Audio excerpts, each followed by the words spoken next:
ஆண்டவர் இயேசு கிறிஸ்துவில் அன்புக்குரியவர்களே, இந்த மகிழ்ச்சியான ஓய்வு நாளின் காலை பொழுதுல ஆண்டவருடைய இறை சன்னிதானம் நாடி அவரை வழிபட வந்திருக்கிற உங்கள் அனைவரையும் இயேசு ஆண்டவரின் திருப்பெயரால் இவ்வழிபாட்டிற்கென்று உங்களை அன்போடு வாழ்த்தி வரவேற்றுக் கொள்கின்றேன். மிக சிறப்பாக இன்றைய நாளில் நாம் திருச்சபை ஆண்டினுடைய இறுதி ஞாயிற்றுக்கிழமையாகவும் இந்ஞாயிற்றுக்கிழமையை கிறிஸ்து அரசர் ஞாயிறாக நாம் அனுசரிக்க இருக்கின்றோம். அந்த உணர்வோடு இந்த வழிபாட்டில் நாம் இணைத்துக் கொள்வோம். நாம் கண்களை மூடி தலை வணங்கி அமைதியான முறையில் இவ்வழிபாட்டிற்கென்று நம்மை நாமே ஆயத்தம் செய்து கொள்வோம்.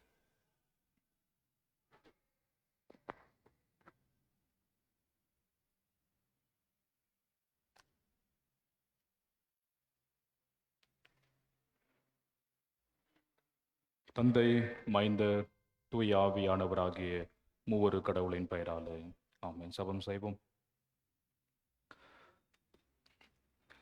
காலைக்கு காலை புதிய இரக்கங்களினாலும் மிகுதியான நன்மைகளாலும் எங்களை முடிசூட்டி காக்கிற எங்கள் அன்பின் கடவுளே, நேற்றும் இன்றும் என்றும் மாறாதவரே, எங்கள் அனைவருக்கும் தாயும் தந்தையுமானவரே, ஆசீர்வாதமாக எங்கள் வாழ்வில மீண்டும் ஒரு ஓய்வு நாளை காணுகிற பாக்கியமுள்ள வாழ்க்கையை கர்த்தராகிய இறைவன் கொடுத்ததற்காக உமக்கு நன்றி சொல்லுகின்றோம். மிக சிறப்பாக நாங்கள் திருச்சபை ஆண்டினுடைய இறுதி ஞாயிற்றுக்கிழமையை இன்றைய நாளில் அனுசரிக்க நீர் பாராட்டின கிருபைகளுக்காய் ஸ்தோத்திரம். இந்த ஞாயிற்றுக்கிழமையை நாங்கள் கிறிஸ்து அரசர் ஞாயிறாக இதை கொண்டாடும்படியான வாய்ப்பை நீர் தந்தமைக்காக நன்றி சொல்லுகின்றோம். இந்த வழிபாடு எங்கள் அனைவருக்கும் ஆசீர்வாதமாகவும் மது நாம மகிமைக்காகவே இருக்க வேண்டும் என்று சொல்லி நாங்கள் வேண்டிக் வழிபாட்டில் பங்கெடுத்திருக்கிற தம்முடைய மக்கள் அத்துணை பேரையும் கடவுள் ஆசீர்வதியும்.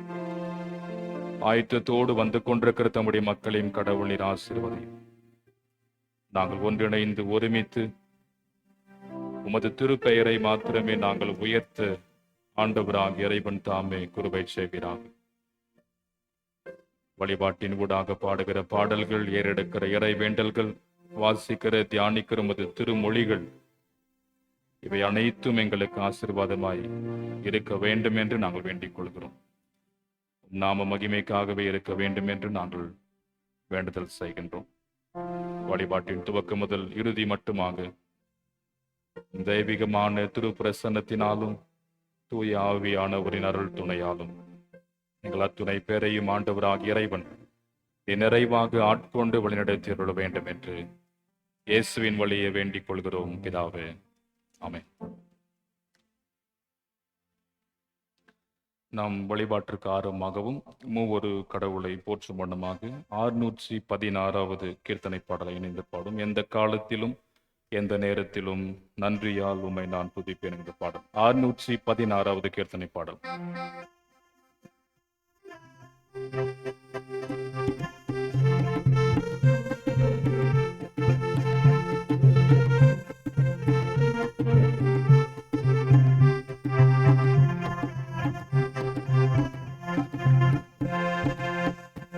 எந்த காலத்திலும் எந்த நேரத்திலும் நன்றியால் உம்மை நான் துதிப்பேன்.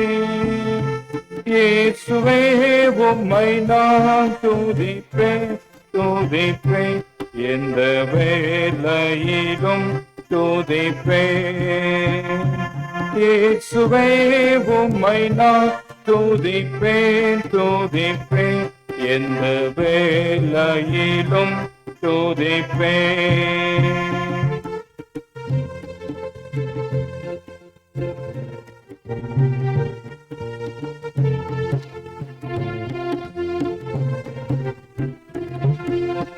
ஆதியும் நீரே, அந்தமும் நீரே, ஜோதியும் நீரே, என் சொந்தமும் நீரே.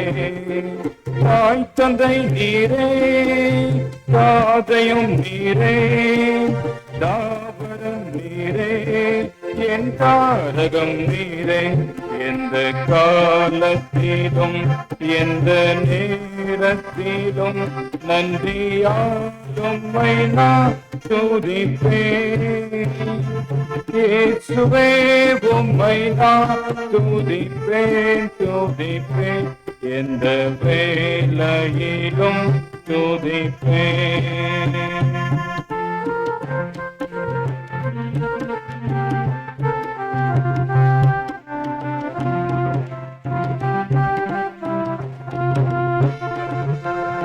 வாழ்விலும் நீரே, வாழ்விலும் நீரே, வாதையில் நீரே, என் பாதையில் நீரே, வானிலும் நீரே, பூவிலும் நீரே, ஆழியில் நீரே, என் ஆபத்தில் நீரே, எந்த காலத்திலும் எந்த நேரத்திலும் நன்றியாலும்மை நான் துதிப்பேன். இயேசுவே உம்மை நான் துதிப்பேன், துதிப்பேன், எந்த வேளையிலும் துதிப்பேன்.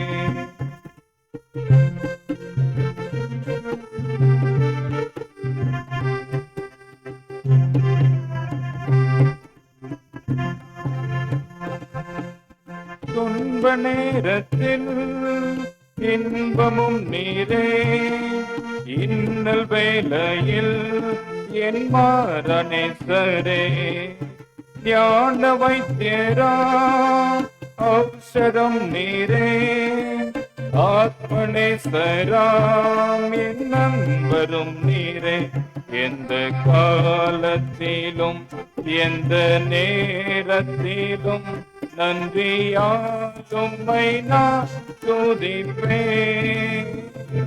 இயேசுவே உம்மை நான் துதிப்பேன், துதிப்பேன், எந்த வேளையிலும் துதிப்பேன்.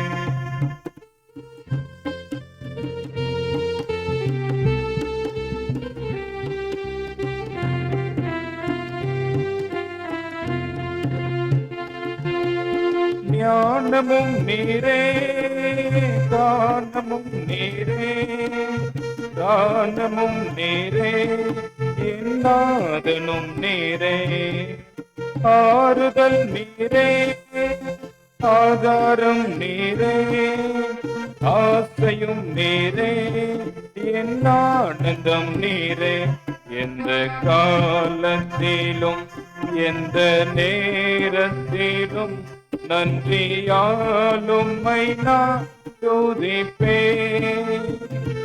இயேசுவே உம்மை நான் துதிப்பேன், துதிப்பேன், எந்த வேளையிலும் துதிப்பேன்.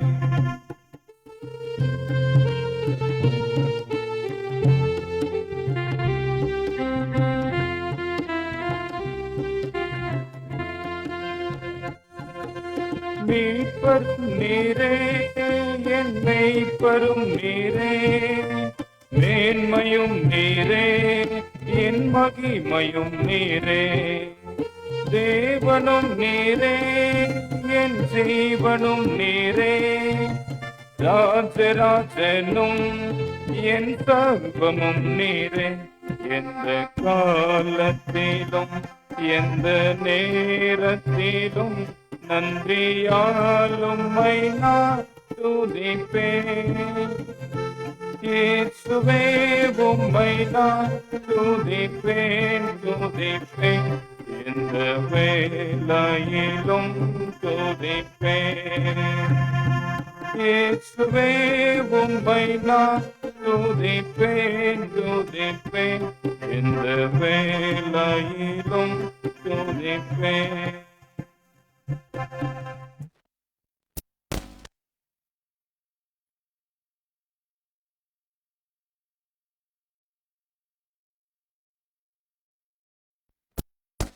ஆண்டவரை என் உதடுகளை திறந்தருளும். உமது புகழை அறிவிக்கும். கடவுளே, என்னை விடுவித்தருளும். ஆண்டவரே, எனக்கு சகாயம் செய்ய விரைந்தருளும்.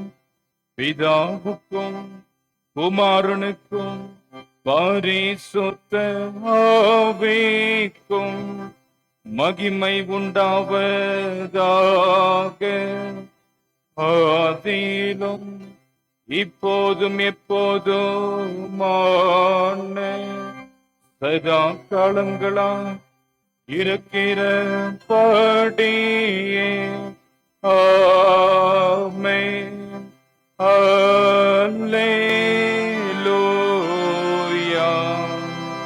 கர்த்தரை பணிவோம், வாருங்கள். அவர் நம்மை உண்டாக்கினவர். கர்த்தரை கம்பீரமாய் பாடி நம்முடைய இரட்சண்ய கன்மலையை சங்கீர்த்தனம் பண்ண கடவோம், வாருங்கள். நன்றி அறிதலோடு அவர் சன்னதி முன் வந்து சங்கீதங்களால் அவரை ஆர்ப்பரித்து பாட கடவோம். கர்த்தர் மகத்தான கடவுள், எல்லா தேவர்களுக்கும் அவர் மகத்தான ராஜா.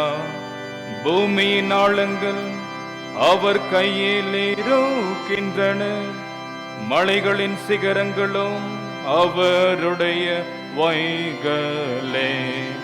கடலும் அவருடையது, அவரே அதை உண்டாக்கினார். வெட்டாந்தரையையும் அவருடைய கரங்கள் உருவாக்கின. நம்மை உண்டாக்கின கர்த்தருக்கு முன்பாக நாம் பணிந்து குனிந்து முழங்காற்பணியிட கடவோம், வாருங்கள். அவரே நம்முடைய கடவுள், நாம் அவர் மேய்ச்சலின் ஜனமும் அவர் கைக்குள்ளான ஆடுகளுமாமே. பிதாவுக்கும் குமாரனுக்கும் பரிசுத்த ஆவிக்கும் மகிமை உண்டாவதாக, ஆதியிலும் இப்போதும் எப்போதுமான சதா காலங்களா இருக்கிறபடியே. ஆமென். நாம் நின்ற வண்ணமாகவே இந்த நாளுக்கு என்று தெரிந்து கொள்ளப்பட்ட திருமறை பகுதி நாம் படிக்க கேட்போம். திருத்துவ பண்டிகைக்கு பின் வருகின்ற 23ஆம் ஞாயிறு, இறுதி ஞாயிறு, கிறிஸ்து அரசர் ஞாயிற்றுக்கிழமைக்குரிய திருமறை பகுதிகளை நாம் தொடர்ந்து படிக்க கவனமாக கேட்போம்.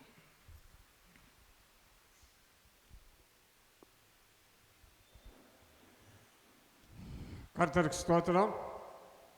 வழக்கமான ஞாயிறு திருத்துவ பண்டிகை பிந்தின கடைசி ஞாயிறு. இதை கிறிஸ்து அரசர் ஞாயிறாக நாம் தியானிக்கின்றோம்.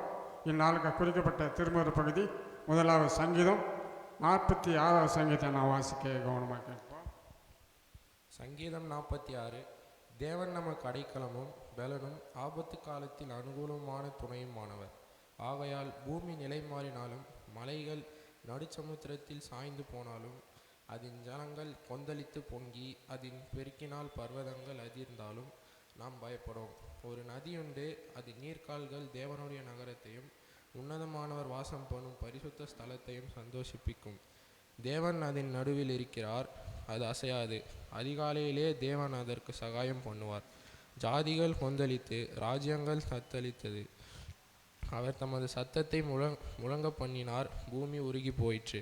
சேனைகளின் கர்த்தர் நம்மோடு இருக்கிறார், யாக்கோபின் தேவன் நமக்கு உயர்ந்த அடைக்கலமானவர். பூமியிலே பால் கழிப்புகளை நடப்பிக்கிற கர்த்தருடைய செய்கைகளை வந்து பாருங்கள். அவர் பூமியில் அடைமுனை மட்டும் யுத்தங்களை ஓய பண்ணுகிறார். வில்லை ஒடித்து ஈட்டியை முறிக்கிறார், ரதங்களை நெருப்பினால் சுட்டெரிக்கிறார். நீங்கள் அமர்ந்திருந்து நானே தேவன் என்று அறிந்து கொள்ளுங்கள். ஜாதிகளுக்குள்ளே உயர்ந்திருப்பேன், பூமியிலே உயர்ந்திருப்பேன். சேனைகளின் கர்த்தர் நம்மோடு இருக்கிறார், யாக்கோபின் தேவன் நமக்கு உயர்ந்த அடைக்கலமானவர். குறிக்கப்பட்ட சங்கீத பாகம் வாசிக்கப்படுது. அப்படி பிதாவுக்கும் குமாரனுக்கும் பரிசுத்த ஆவிக்கும் மகிமை உண்டாவதாக, ஆதியிலும் இப்போதும் எப்போதுமான சதா காலங்களாய் இருக்கிறபடியே ஆமென்.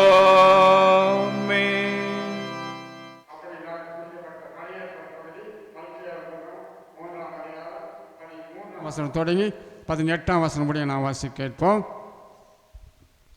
மல்கியா 3ஆம் அதிகாரம் வசனங்கள் 13 முதல் 18 முடிய. நீங்கள் எனக்கு விரோதமாய் பேசின பேச்சுகள் கடினமாய் இருக்கிறது என்று கர்த்தர் சொல்லுகிறார். ஆனாலும் உமக்கு விரோதமாக என்னை பேசினோம் என்கிறார்கள். தேவனை சேவிப்பது விருதா, அவருடைய கட்டளைகளை கை கொள்ளுகிறதினாலும் சேனைகளின் கர்த்தருக்கு முன்பாக துக்கித்து நடக்கிறதினாலும் என்ன பிரயோஜனம்? இப்போதும் அகங்காரிகளை பாக்கியவான்கள் என்கிறோம், தீமை செய்கிறவர்கள் திறப்படுகிறார்கள். அவர்கள் தேவனை பரீட்சை பார்த்தாலும் விடுவிக்கப்படுகிறார்களே என்று சொல்லுகிறீர்கள். அப்பொழுது கர்த்தருக்கு பயந்தவர்கள் ஒருவரோடொருவர் பேசிக்கொள்வார்கள். கர்த்தர் கவனித்து கேட்பார். கர்த்தருக்கு பயந்தவர்களாகவும் அவருடைய நாமத்தை தியானிக்கிறவர்களுக்காகவும் ஞாபக புஸ்தகம் ஒன்று அவருக்கு முன்பாக எழுதப்பட்டிருக்கிறது. என் சம்பத்தை நான் சேர்க்கும் நாளிலே அவர்கள் என்னுடையவர்களாய் இருப்பார்கள் என்று சேனைகளின் கர்த்தர் சொல்லுகிறார். ஒரு மனுஷன் தனக்கு ஊழியம் செய்கிற தன்னுடைய குமாரனை கடாட்சிக்கிறது போல நான் அவர்களை கடாட்சிப்பேன். அப்பொழுது நீங்கள் நீதிமானுக்கும் துன்மார்க்கனுக்கும் தேவனுக்கு ஊழியம் செய்கிறவனுக்கும் அவருக்கு ஊழியம் செய்யாதவனுக்கும் இருக்கிற வித்தியாசத்தை திரும்பவும் காண்பீர்கள். குறிக்கப்பட்ட பழைய ஏற்பாட்டு பகுதி வாசிக்க முடிந்தது. எங்கள் மேலெங்கும் ஆண்டவரே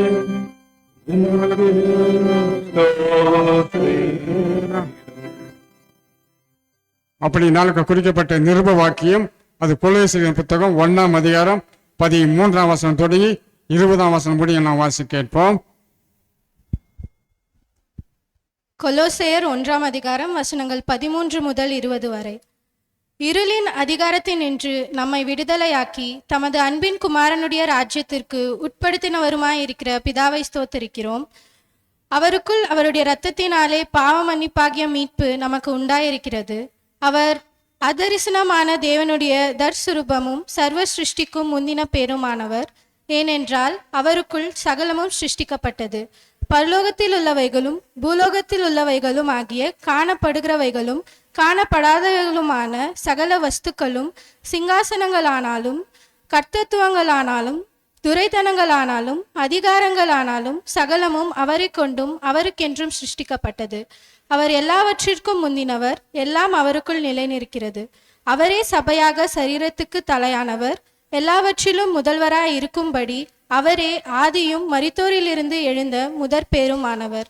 சகல பரிபூரணமும் அவருக்குள்ளே வாசமாயிருக்கவும் அவர் சிலுவையில் சிந்தின இரத்தத்தினாலே சமாதானத்தை உண்டாக்கி பூலோகத்தில் உள்ளவைகள் பரலோகத்தில் உள்ளவைகள் யாவையும் அவர் மூலமாய் தமக்கு ஒப்புரவாக்கி கொள்ளவும் அவருக்கு பிரியமாயிற்று என்றார்.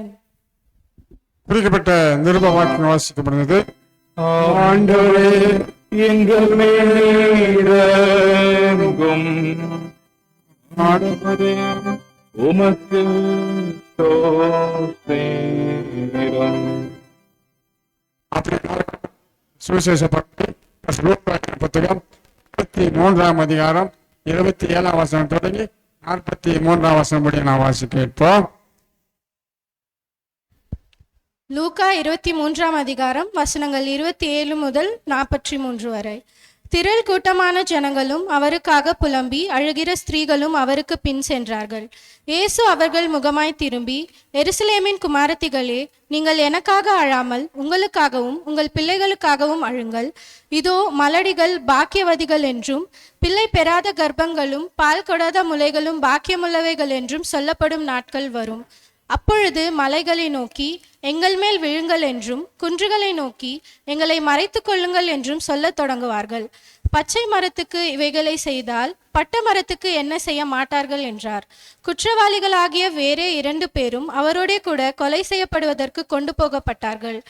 கபாலஸ்தலம் என்று சொல்லப்பட்ட இடத்தில் அவர்கள் சேர்ந்த பொழுது அங்கே அவரையும் அவருடைய வலது பக்கத்தில் ஒரு குற்றவாளியையும் அவருடைய இடது பக்கத்தில் ஒரு குற்றவாளியையும் சிலுவைகளில் அறைந்தார்கள்.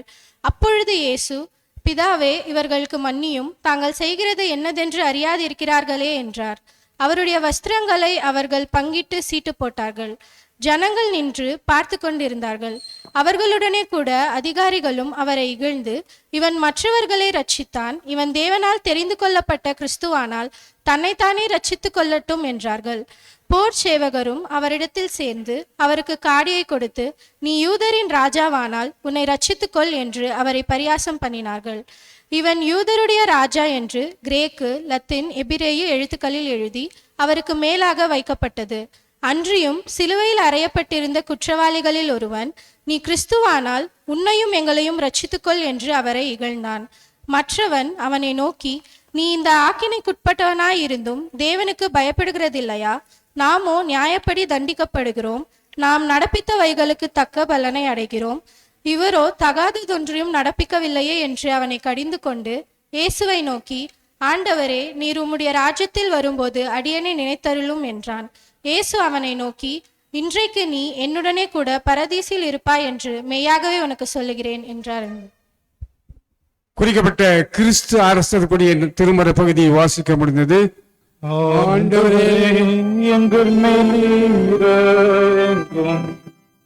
ஆண்டவரே, உமக்கு ஸ்தோத்திரம். ஆண்டவருடைய வாழ்வை அருளும் திருமொழிகளை படிக்க கேட்டோம். அதற்கு மறுமொழியாக நமது விசுவாசத்தை அப்போஸ்தல விசுவாச பிரமாணத்தின் வழியாக அறிக்கை செய்வோம். பரலோகத்தையும் புலோகத்தையும் படைத்த சர்வ வல்ல பிதாவாகிய கடவுளை விசுவாசிக்கிறேன். அவருடைய ஒரே பேரான குமாரனும் நம்முடைய ஆண்டவருமாக இயேசு கிறிஸ்துவை விசுவாசிக்கிறேன். பரிசுத்த ஆவியினால் கர்ப்பத்தில் உற்பவித்து கண்மடத்தில் பிறந்து பொந்தி பிலாத்தின் கீழ் பாடுபட்டு மரித்து அடங்க பண்ணப்பட்டார். பாதாளத்தில் இறங்கி 3ஆம் நாள் மரித்தோர்ந்து உயிர்த்தெழுந்தார். அவர்ந்து உயிர்த்தோரி மரித்தோரை நியாயத்திற்கு வருவார். பரிசுத்தானவரை சுவாசிக்கிறேன். பொதுவான பரிசுத்த கிறிஸ்துவ சபையும் பரிசுத்தானுடைய ஐக்கியமும் பாவ மன்னிப்பும் சரீர உயிர்த்தெழுதலும் விசுவாசிக்கிறேன். ஆமென். நம் அனைவரும் அமர்ந்து ஆண்டுடைய இறை செய்திக்கு ஆயத்தமாக 113வது ஞான பாடலை இணைந்து பாடும் உன்னதமான மகாராஜா வழங்குகிற பாடல். இறுதி சரணத்தின் போது நாம் யாவரும் எழுந்து நின்று 113வது பாடல்.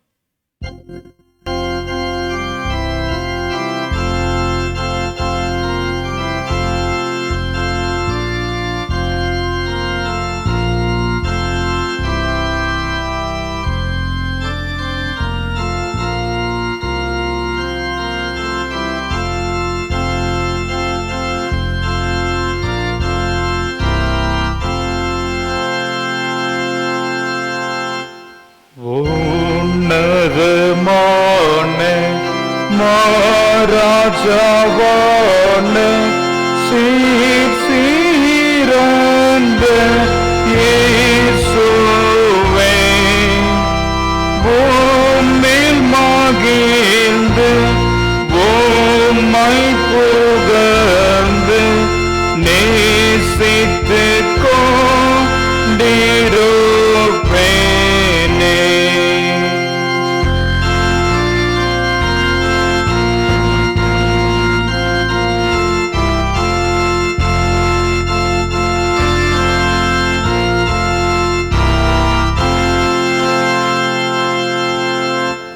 பூமலர் காடும் பயிர் ஓங்கும் நாடும் அந்த முன் சேர பூமா இயேசுவினந்த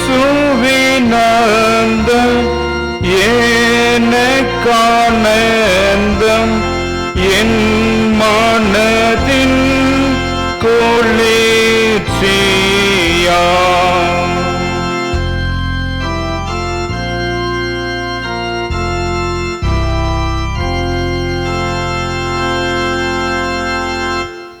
அண்டங்கள் யாவும் நிலாவும் சூரியன் நிலாவும் அந்தமாய்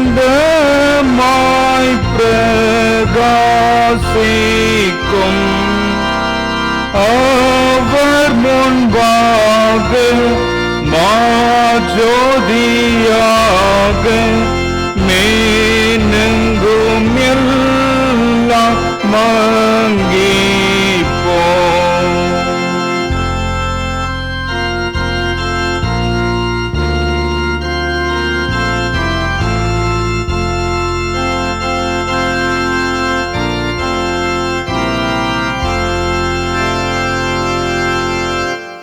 விண்மண்ணுடைய மகிமை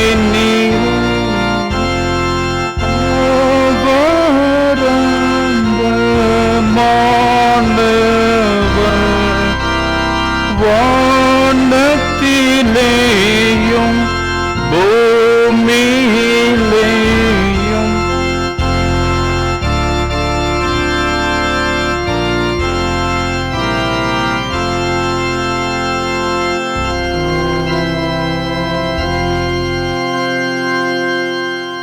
நம் தந்தையாகிய கடவுளிடமிருந்தும் அவர் தம் மைந்தரும் நம் ஆண்டவருமாகிய கிறிஸ்தேசுவிடமிருந்தும் இந்த மகிழ்ச்சியான ஓய்வு நாளின் காலை பொழுதுல ஆண்டவருடைய இறை சன்னிதானத்தில் இணைந்து ஆண்டவரை ஆராதித்துக் கொண்டிருக்கிற அனைவருக்கும் ஆண்டவருடைய கிருபையும் சமாதானமும் நிறைவாய் உண்டாவதாக. ஆமென். ஆண்டவர் இயேசு கிறிஸ்துவில் அன்புக்குரியவர்களே, திருத்துவ பண்டிகைக்கு பின் வருகின்ற 23வது ஞாயிறு, இந்த ஞாயிற்றுக்கிழமை திருச்சபை ஆண்டினுடைய கடைசி ஞாயிறு. அதை கிறிஸ்து அரசர் ஞாயிறாக நாம் அனுசரித்து கொண்டிருக்கிறோம். இந்த நல்ல நாளிலே நம்முடைய சிந்தனைக்கு என்று நாம் எடுத்துக்கொள்கின்ற ஆண்டவருடைய திருவார்த்தை நாம் வாசி கேட்ட பழைய ஏற்பாட்டின் பகுதி மலாக்கி அல்லது மல்கியா தீர்க்கதரிசியின் புஸ்தகம் 3ஆம் அதிகாரம் 13 துவங்கி 18 முடியதான திருவார்த்தைகள். The prophetical book of Malachi, chapter 3, verses beginning from 13 to 18.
ஜெபம் செய்வோம். அன்பின் ஆண்டவரே, எங்கள் அனைவருடைய வாழ்க்கையிலும் அரசராயிருந்து எங்களை ஆளுகை செய்கிறவரே, நன்றியோடு உம்மை நாங்கள் நோக்கி பார்க்கிறோம். இந்த நல்ல நாளிலும் ஆண்டவருடைய மக்களாகிய நாங்கள் உமது திருவார்த்தைகளை இவ்வேளையில் சிந்திக்க முற்படும்போது கர்த்தராகிய இறைவன் எங்களோடு நீர் பேச வேண்டும் என்று சொல்லி நாங்கள் வேண்டிக் கொள்கிறோம். அந்த திருவார்த்தைகள் எல்லாம் எங்கள் எல்லாருடைய வாழ்க்கையிலும் அது வாழ்வாக வேண்டும் என்று சொல்லி நாங்கள் வேண்டிக் கொள்கிறோம். பேசுகிற அடியனை மறைத்து நீர் வெளிப்படும், நாங்கள் அனைவரும் கேட்கிறோம். கிறிஸ்து இயேசுவின் வழியே பிதாவே, ஆமென். உட்காரவும். ஆண்டவர் இயேசு கிறிஸ்துவில் அன்புக்குரியவர்களே, முதலாவது உங்கள் அனைவருக்கும் இந்த கிறிஸ்து அரசர் பெருவிழாவின் வாழ்த்துக்களை நான் அன்போடு கூறிக்கொள்கிறேன். So happy feast. இது ஒரு செலப்ரேஷன் டே. ஆனால் நமக்கு அது பெருசாக தெரியாது, அப்படி தானே? தெரியுங்களா? இது கிறிஸ்து அரசர் ஞாயிறுன்னு நம்ம செலிப்ரேட் பண்ணுறோம். 1925ஆம் ஆண்டு அன்றைக்கு இருந்த போப் பயஸ் 11 அவர் இந்த நாளை ஏற்படுத்துகிறார். ஸோ இதை லூதரன் திருச்சபையும் ஏற்றுக்கொள்கிறது. ஆகையினாலே தான் நம்முடைய திருமறை பகுதிகள் நாம் படிக்க கேட்ட 4 திருமறை பகுதிகளிலும் அந்த அரசரை சார்ந்த அநேக காரியங்கள் அதில் இடம்பெற்றிருக்கும். ஆகையினாலே நம்முடைய தாய் திருச்சபை லூதரன் சர்ச் மிசோரி சினாடோடு இணைந்து ஐஎல்சியாகவும் நாம் இந்த நாளை அனுசரிக்கிறோம். இது 100வது ஆண்டு. 1925 இந்த நாள், இந்த அரசரின் நாள் ஏற்படுத்தப்பட்டது.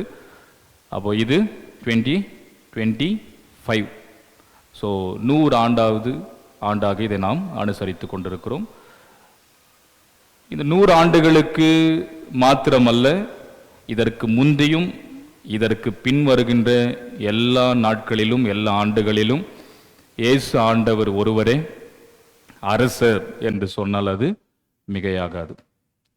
ஸோ இதனுடைய உண்மை தன்மை புரிந்திருந்தால் நிச்சயமாக சில காலியான இடங்கள் நிரம்பியிருக்கும் என்று ஆண்டவருக்குள் நம்புகிறேன். ஏன்னா நம்ம போன வாரம் சிறுவர் ஞாயிறு அனுசரித்தோம்.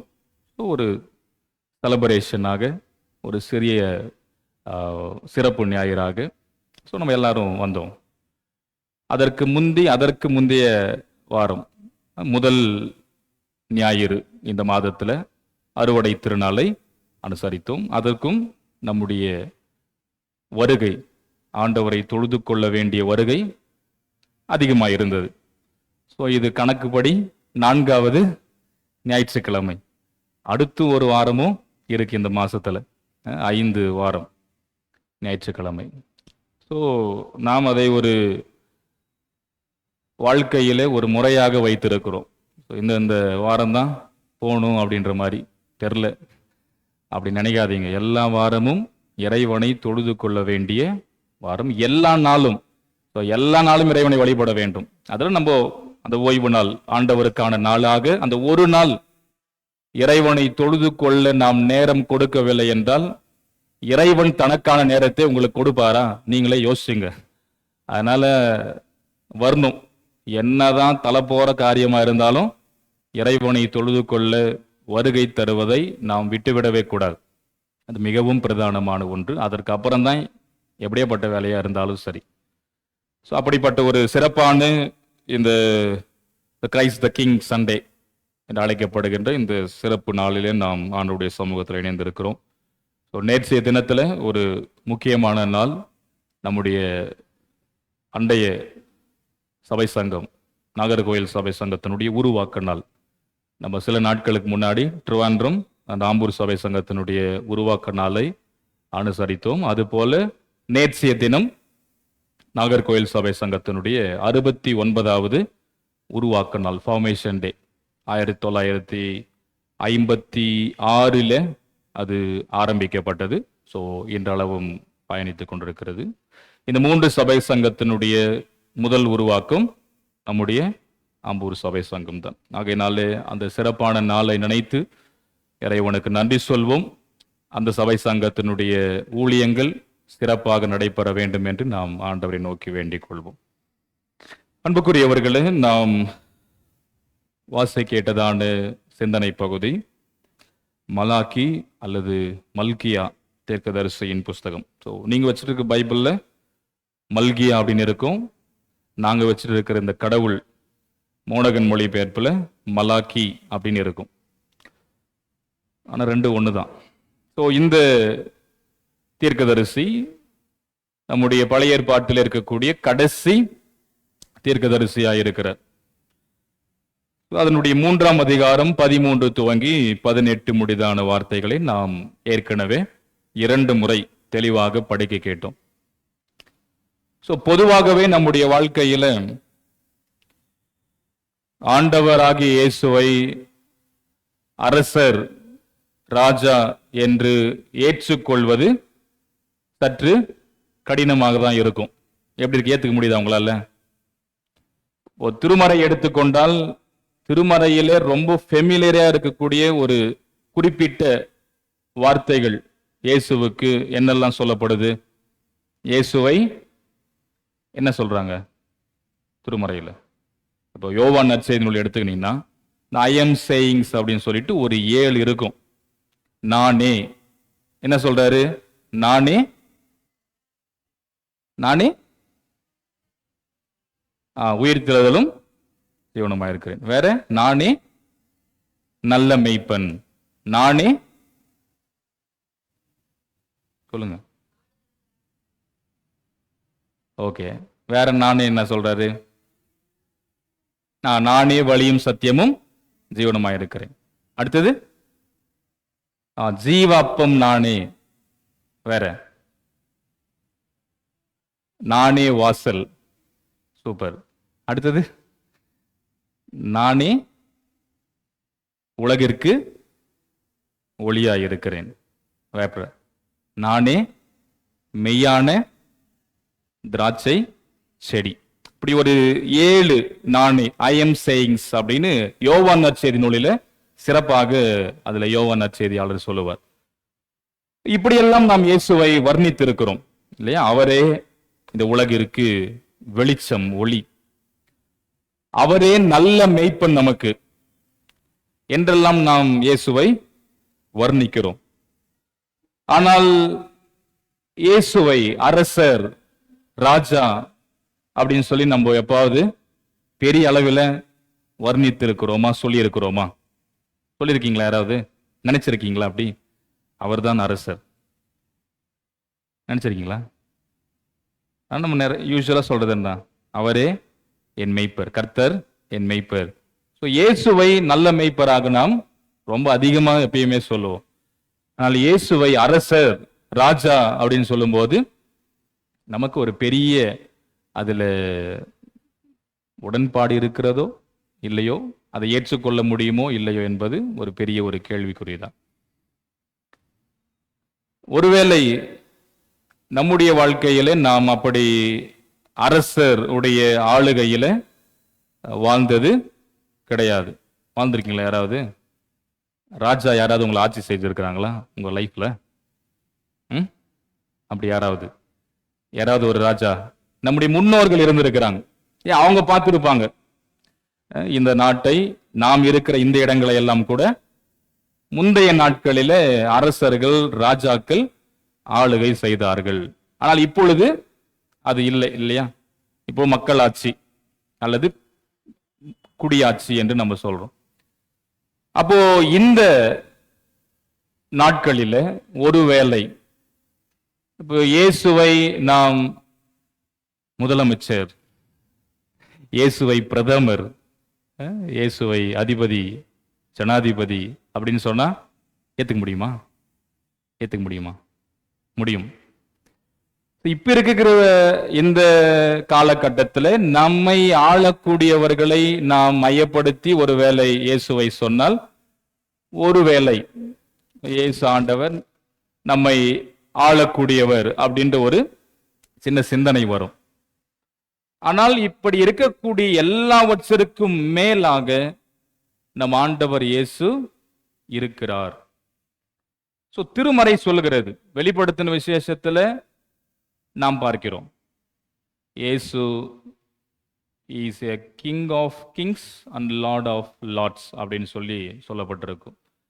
இயேசு அரசர்களுக்கெல்லாம் அரசர், ஆண்டவர் கர்த்தர்களுக்கெல்லாம் அவரே கர்த்தர், ஆண்டவர் என்று நாம் பார்க்கிறோம்.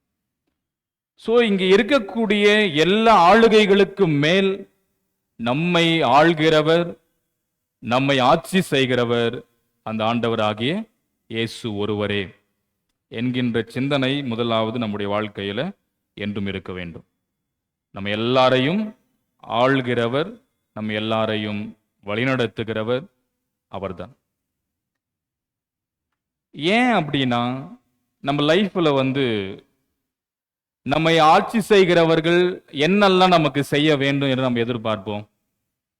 இப்போ ஒரு ஆட்சி இருக்குன்னா, இப்போ இங்க இருக்கக்கூடிய ஆட்சி எடுத்துங்க, அல்லது நமக்கு மேல, அல்லது நம்முடைய திருச்சபையை சார்ந்தும் நம்ம ஈஸ்லூசாவை கூட எடுத்துங்க, அல்லது சபை சங்கமா இருக்கட்டும், வட்டங்களா இருக்கட்டும், எதனா எடுத்து வச்சுங்க. ஸோ அதுல நம்ம பார்க்கும்போது இவர்கள் இதை செய்ய வேண்டும் அப்படின்னு நம்ம நினைக்கிறோமா? அதை செய்யாம போனா நாம் அதை அக்செப்ட் பண்ணுமா, அக்செப்ட் பண்ண மாட்டோமா? இப்போ நமக்கு எலெக்ஷன் போச்சு. இப்போ நம்ம கிட்ட யாராவது வந்து வராங்க, வந்து எங்களுக்கு செய்யுங்க, எங்களை வந்து ஆட்சியில் அமர வைங்க, எங்களுக்கு ஒரு வாய்ப்பு கொடுங்கன்னு கேட்குறாங்கன்னா, இப்போ நம்ம என்ன கேட்போம்? அடுத்தது, இதுக்கு முன்னாடி நீங்க என்ன பண்ணீங்க அப்படின்னு நம்ம கேட்போம். அதனுடைய பட்டியலை சொல்லுங்க அப்படின்னு நம்ம கேட்போம். இப்போ நாங்கள் அதெல்லாம் செய்ய போறோம் அப்படின்னு சொன்னா, இது வரைக்கும் என்ன செஞ்சீங்க அதை முதல்ல சொல்லுங்க, அதுக்கப்புறம் செய்ய போறத பார்க்கலாம்னு நம்ம சொல்லுவோம். ஸோ நம்ம எதிர்பார்க்கக்கூடியவைகளை ஆட்சியாளர்கள், நம்மை ஆள்கிறவர்கள், நமக்கு மேல் இருக்கிறவர்கள் செய்யாமல் போனால் நாம் ஒரு மிகப்பெரிய அதிருப்திக்குள்ளாக வருவோம். அவர்களை நம்மால் ஏற்றுக்கொள்ள முடியாது. மீண்டும் அவர்களை நாம் ஒருபோதும் ஆட்சியில் அமர வைக்க கூடாது என்கின்ற சிந்தனையெல்லாம் நமக்குள் கட்டாயம் ஓடும். இப்படியெல்லாம் இருக்கும்போது உண்மையான அரசராய் ராஜாவாய் இருக்கின்ற ஆண்டவர் நம் எதிர்பார்ப்புகளை எல்லாம் நிறைவு செய்கிறவர். நம்ம நினைக்கிறதெல்லாம் கொடுக்கிறாரா இல்லையா? கேட்குறீங்களா? கேட்குறதே இல்லையா? யாரும் ஜெபம் பண்ணுறீங்களா? கடவுள்கிட்ட கேட்குறீங்களா? என்னெல்லாம் கேட்குறோம்? எல்லாமே நம்ம கேட்போம். ஆண்டவரே இப்படி இருக்குது, அப்படி இருக்குது, லைஃப்பில், குடும்பத்தில் நிறைய இருக்குது. எல்லாத்தையும் பட்டியலிட்டு ஆண்டவரே இதையெல்லாம் எங்களுக்கு நீங்கள் செய்யணும் கேட்குறோம். ஆண்டவர் என்ன பண்ணுறாரு? செய்து முடிக்கிறார். நம் தேவைகளை, நம்முடைய குறைகளை அறிந்து செயல்படுகிறவராக அந்த ஆண்டவர் இருக்கிறார். அப்ப அவைகளை செய்கிறார் என்றால் அவர் எப்படிப்பட்டவர்? நம்மை ஆளக்கூடியவர், நம்முடைய எல்லா விருப்பங்களையும் நிறைவேற்றுகிறவர் அந்த ஆண்டவர் ஒருவர் தான். அவர்தான் நம்மை ஆள்கின்ற, நம்மை ஆட்சி செய்கின்ற உண்மையான அரசர். இங்க இருக்கக்கூடிய ஆட்சியாளர்களோ அல்லது யாரா இருந்தாலும், எந்த தலைவர்களா இருந்தாலும் அவர்கள் மாறுவார்கள். ஆனால் என்றும் மாறாதவர் ஆண்டவர். ஆகையினாலே தான் திருவசனம் சொல்லுகிறது, அவர் ராஜாக்களை தள்ளி ராஜாக்களை ஏற்படுத்துகிறவர் அப்படின்னு சொல்லி. அரசுகளை தள்ளி இன்னொரு அரசுகளை நிறுவக்கூடியவர் ஆண்டவர். சோ எல்லாம் அவருடைய கட்டுக்கோப்புக்குள் தான் இருக்கிறது. அதற்கு கீழ்தான் நம் அனைவரும் வாழ்ந்து கொண்டிருக்கிறோம் என்கின்ற புரிதல் முதலாவது நமக்கு இருக்க வேண்டும். சோ இப்படிப்பட்ட ஒரு ஆளுகையில அன்றைக்கு வாழ்ந்து கொண்டிருந்த ஆண்டவருடைய மக்கள், குறிப்பாக மலாக்கி தீர்க்கதரிசியின் புஸ்தகத்தினுடைய பின்னணியை நாம் பார்க்கும்போது, யூதா மக்கள் பாபிலோனில அடிமைகளாய் இருக்கிறார்கள். அடிமைகளாயிருந்து விடுதலையாகி மீண்டும் தங்களுடைய நாட்டுக்கு வந்து சேருகிறார்கள், எருசலேமுக்கு வருகிறார்கள். அங்கே ஆண்டவருடைய ஆலயம் ஒன்றுமில்லாமல் தீக்கிரையாக்கப்பட்டிருக்கிறது. மீண்டும் அவர்கள் கட்டி எழுப்புகிறார்கள் ஆண்டவருக்கு என்ற ஆலயத்தை. இப்படிப்பட்ட ஒரு சூழல்களிலே அங்கே வாழ்கின்ற மக்களுடைய வாழ்க்கை எப்படிப்பட்டதாக இருக்கிறது என்பதை நாம் முதலாவது புரிந்து கொள்ள வேண்டும். அதிலே ஆசாரியர்களை எடுத்துக்கொண்டால், கடவுளுக்கு பணிவிடை செய்யக்கூடிய ஆசாரியர்கள் தங்களுடைய சமய கடமைகளை எல்லாம் தவறி போன நிலையில இருந்தார்கள். கடவுளுக்கென்று கொடுக்கிற காணிக்கைகளை அவர்கள் முறைப்படி செலுத்தாமல் போய் இருந்தார்கள் எல்லா மக்களும். கடவுளுடைய கட்டளைகளை அவர்கள் அவமதித்தார்கள். கடவுளுடைய பெயரை களங்கப்படுத்தினார்கள். ஆண்டவருக்கு என்று இருக்கக்கூடிய சடங்குகள், சம்பிரதாயங்கள் எதுவாயிருந்தாலும் சமயம், சமூகம் சார்ந்த எல்லாவற்றையும் அவர்கள் முறையாக கடைபிடிக்காமல் அதில் தவறி போயிருந்தார்கள். அநேக தீமைகளை செய்தார்கள். குறைபாடு உள்ள விலங்குகளை கடவுளுக்கு பலி செலுத்தினார்கள். அதை ஏற்றுக்கொள்வாரா கடவுள்? ஆரம்பத்தில் கொடுத்த காயின் ஆபேலுடைய பலியிலே நமக்கு தெரியும் எதை ஏற்றுக்கொண்டார் என்று சொல்லி. அன்றைக்கு குறைபாடுள்ள விலங்குகளை, மிருகங்களை கடவுளுக்கு பலியாய் செலுத்தினார்கள். ஏழை எளியோரை நசுக்கினார்கள். அவர்கள் தங்களுடைய கடமைகளை ஒருபோதும் சரியாக செய்யவே இல்லை. இப்படி அந்த நாட்டு மக்கள் எல்லாரும் யூதா மக்கள் எல்லாரும் அடிமைகளாயிருந்து விடுதலையாகி தங்களுடைய சுய தேசத்திற்கு வந்த போதிலும் அவர்கள் இறைவனுக்கென்று சரியானபடி தங்களுடைய வாழ்க்கையை வாழாமல் எல்லாவற்றிலும் தவறி போய் இருக்கிறார்கள். ஆகையினாலேத்தான் இந்த மல்கியாவினுடைய புத்தகத்தில் நாம் பார்க்கும்போது மக்கள் செய்ததான குற்றங்கள் எல்லாவற்றையும் மிக அதிகமாக பட்டியலிட்டிருப்பார். இன்னொரு புறம் கடவுள் அதற்கான தண்டனையை கட்டாயம் வழங்குவேன் என்று சொல்லுகிறார். இறுதியிலே இரக்கத்தை காண்பிப்பேன் என்றும் கடவுள் சொல்லுகிறார்.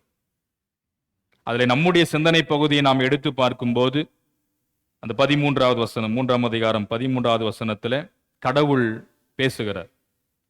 என்ன சொல்றார் அப்படின்னா, ஆரம்பத்திலே சொல்கிறார், நீங்கள் கடின வார்த்தைகளை எனக்கு விரோதமாய் பேசினீர்கள் என்று கர்த்தர் சொல்லுகிறார் அப்படின்னு சொல்லப்பட்டுள்ளது. சோ கடவுளுக்கு எதிராக கடினமான வார்த்தைகளை பேசினார்கள். அடுத்தது சொல்றாங்க, நீங்களோ உமக்கு விரோதமாக நாங்கள் பேசினது என்ன அப்படின்னு கேட்கிறாங்க. நாங்க என்னத்தை பேசிட்டோம்னு நீங்க சொல்றீங்க. கடவுள்கிட்ட என்ன செய்யறாங்க? வாதாட ஆரம்பிக்கிறார்கள். கடவுளை சேவிப்பது வீணான காரியம் என்கிறார்கள். அவருடைய கட்டளைகள் எல்லாவற்றையும் கை கொள்ளுவது, அவர் நிறைய விஷயங்களை கட்டளையிட்டு இருக்கின்றார். அந்த கற்பனைகள், கட்டளைகள் இவைகளை கை கொள்ளுகிறதினாலும் சேனைகளின் கர்த்தருக்கு முன்பதாக துக்க ஆடை தரித்து நடக்கிறதினாலும் பலன் என்ன அப்படின்னு கேட்கிறாங்க. என்ன யூஸ் இருக்கு கடவுளுக்கு நம்ம இப்படி எல்லாம் செஞ்சு வாழணும்னு என்று பேசுகிறார்கள். ஆகையினாலே 15வது வசனத்துல சொல்கிறார்கள், யார் பாக்கியவான்கள் அப்படின்னு சொல்லி. யார் பாக்கியவான்கள்? அகந்தை உள்ளவரையே பாக்கியவான்கள் என்போம். இப்போ நம்ம திருமறையில குறிப்பாக 128ஆம் சங்கீதம் 1 வசனம் மனப்பாடமா நமக்கு தெரியும். என்னது? கர்த்தருக்கு பயந்து அவர் வழிகளில் நடக்கிறவன் எவனோ அவன் பாக்கியவான். So who are the blessed? இந்த விஷயத்தை இயேசுநாதர் மத்தேயு நற்செய்தி 5ஆம் அதிகாரத்திலே மலை பிரசங்கத்திலே சொல்லுவார். இல்லையா? மத்தேயு நற்செய்தி உள்ள அதுவும் நமக்கு தெரியும். ஒரு நீண்ட நெடிய பட்டியலிட்டு ரொம்ப அழகா இயேசுநாதர் சொல்வார். மத்தேயு 5ஆம் அதிகாரம் 1 வசனங்களிலிருந்து குறிப்பாக 2வது வசனத்துல சொல்றார், ஆவியில் தரித்திரர், துயரப்படுவோர், சாந்த குணமுள்ளோர், நீதியின் மேல் பசிதாகமுள்ளோர், இரக்கமுள்ளோர், இருதயத்தில் சுத்தமுள்ளோர், சமாதானம் பண்ணுவோர், நீதி நிமித்தம் துன்பப்படுவோர், இவர்கள் எல்லாரும் பாக்கியவான்கள் என்று இயேசு பட்டியலிடுகின்றார். சோ ஆண்டவருக்காய் வாழ்கிறவர்கள், கஷ்டங்களை அனுபவித்தால் அவர்கள் பாக்கியவான்கள், துயருவர் பாக்கியவான்கள், அழுகிறவர்கள் பாக்கியவான்கள். ஆனால் இங்கே இவர்கள் சொல்லுகிறார்கள், அகந்தை உள்ளவர்களே பாக்கியவான்கள். எவ்வளவு மோசமா பதிவு செய்யறாங்க பாருங்க. கடவுளுக்கென்று வாழ்கிறவர்கள் இல்லை, அவர் வழிகளில் நடக்கிறவர்கள் இல்லை. சங்கீதக்காரன் முன்னாடியே சொல்லிட்டார். அதன் பிறகுதான் இங்க மலாக்கியில இந்த விஷயம் நடைபெறுகிறது. இயேசு கூட இது பிறகுதான் என்ன பண்றாரு, ஒரு 500 ஆண்டுகளுக்கு பிறகுதான் இயேசு இந்த மலை பொழிவை செய்தார். ஆனால் இங்கே இவர்கள் சொல்லுகிறார்கள், ஆண்டவரின் வழிகளில் நடக்கிறவன் பாக்கியவான் என்று இருக்கும்போது அகந்தை உள்ளவர்கள் தான் பாக்கியவான்கள் என்கிறார்கள். தெய்வ பயம் அற்றவர்களாய் நடப்போர் அவர்கள் பலத்து செழிக்கிறார்கள் அப்படின்றாங்க. கடவுளுக்கு பயப்படாமல் நடக்கிறவர்கள் எல்லாரும் செழித்தோங்கி இருக்கிறார்கள். இறுதியா சொல்றாங்க, கடவுளை சோதித்து பார்த்தாலும், என்ன சொல்றாங்க, சோதித்து பார்த்தாலும் விடுவிக்கப்படுகிறார்களே என்று அவர்கள் சொல்லுகிறீர்கள். அப்படி பேசுறாங்க அவங்க. என்னதான் கடவுளை சோதித்து அவரை டெஸ்ட் பண்ணி பார்த்தாலும் அவர்கள் விடுவிக்கப்படுகிறார்கள். என்ன இருக்கு? என்ன வாழ்க்கையை நம்ம வாழணும் ஆண்டவருக்காக?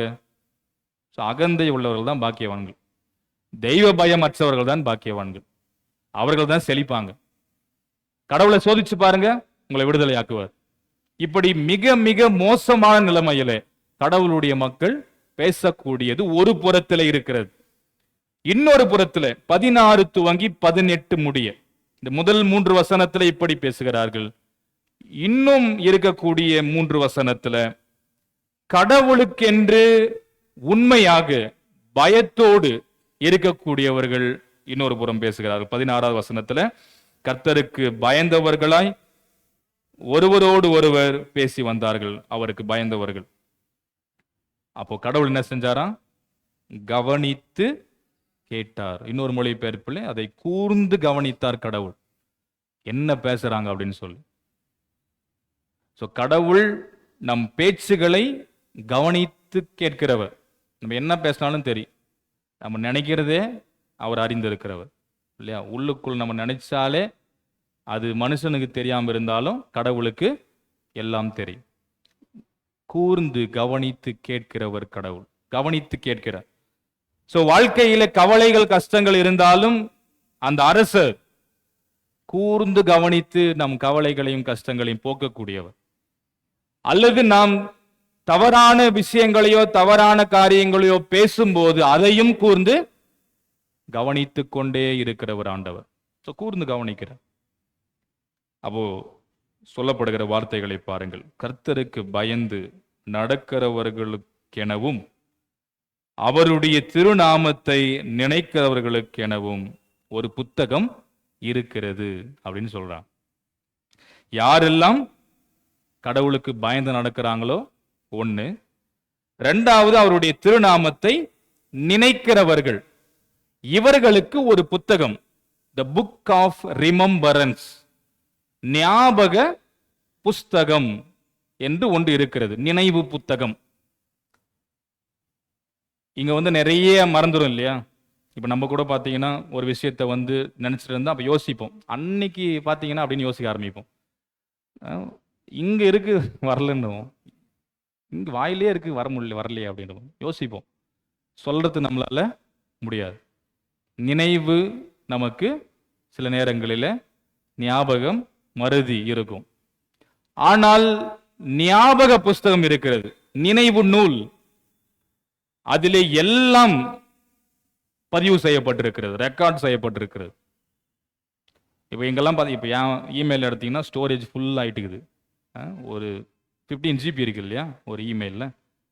நானும் டெலீட் பண்ணி ஒரு 13 GB கொண்டு வந்தேன். திரும்ப பார்த்தா என்னன்னே புரியல, திரும்ப ஸ்டோரேஜ் ஆகிட்டுக்குது. ஸோ நம்ம ஸ்டோரேஜ் என்ன பண்ணுறோம், இருக்கிறத கிளியர் சேட்டை கொடுப்போம் இல்லையா, அழிக்க முயற்சிப்போம்.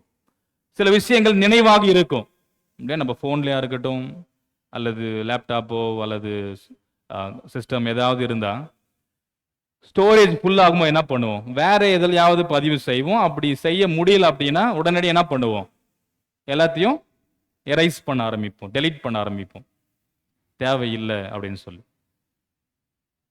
ஸோ இப்படி நம்முடைய வாழ்க்கையில் நாம் செயல்படுகிறோம். நினைவுகளை அழிக்கவும் நாம் பல நேரங்களில் முயற்சிப்போம், அல்லது நினைவுகள் இல்லாத நிலையிலும் நாம் இருப்போம். ஆனால் இங்கே சொல்லப்படுகின்ற ஞாபக புஸ்தகம், நினைவு நூல் ஒருபோதும் ஸ்டோரேஜ் ஃபுல்லே ஆகாது.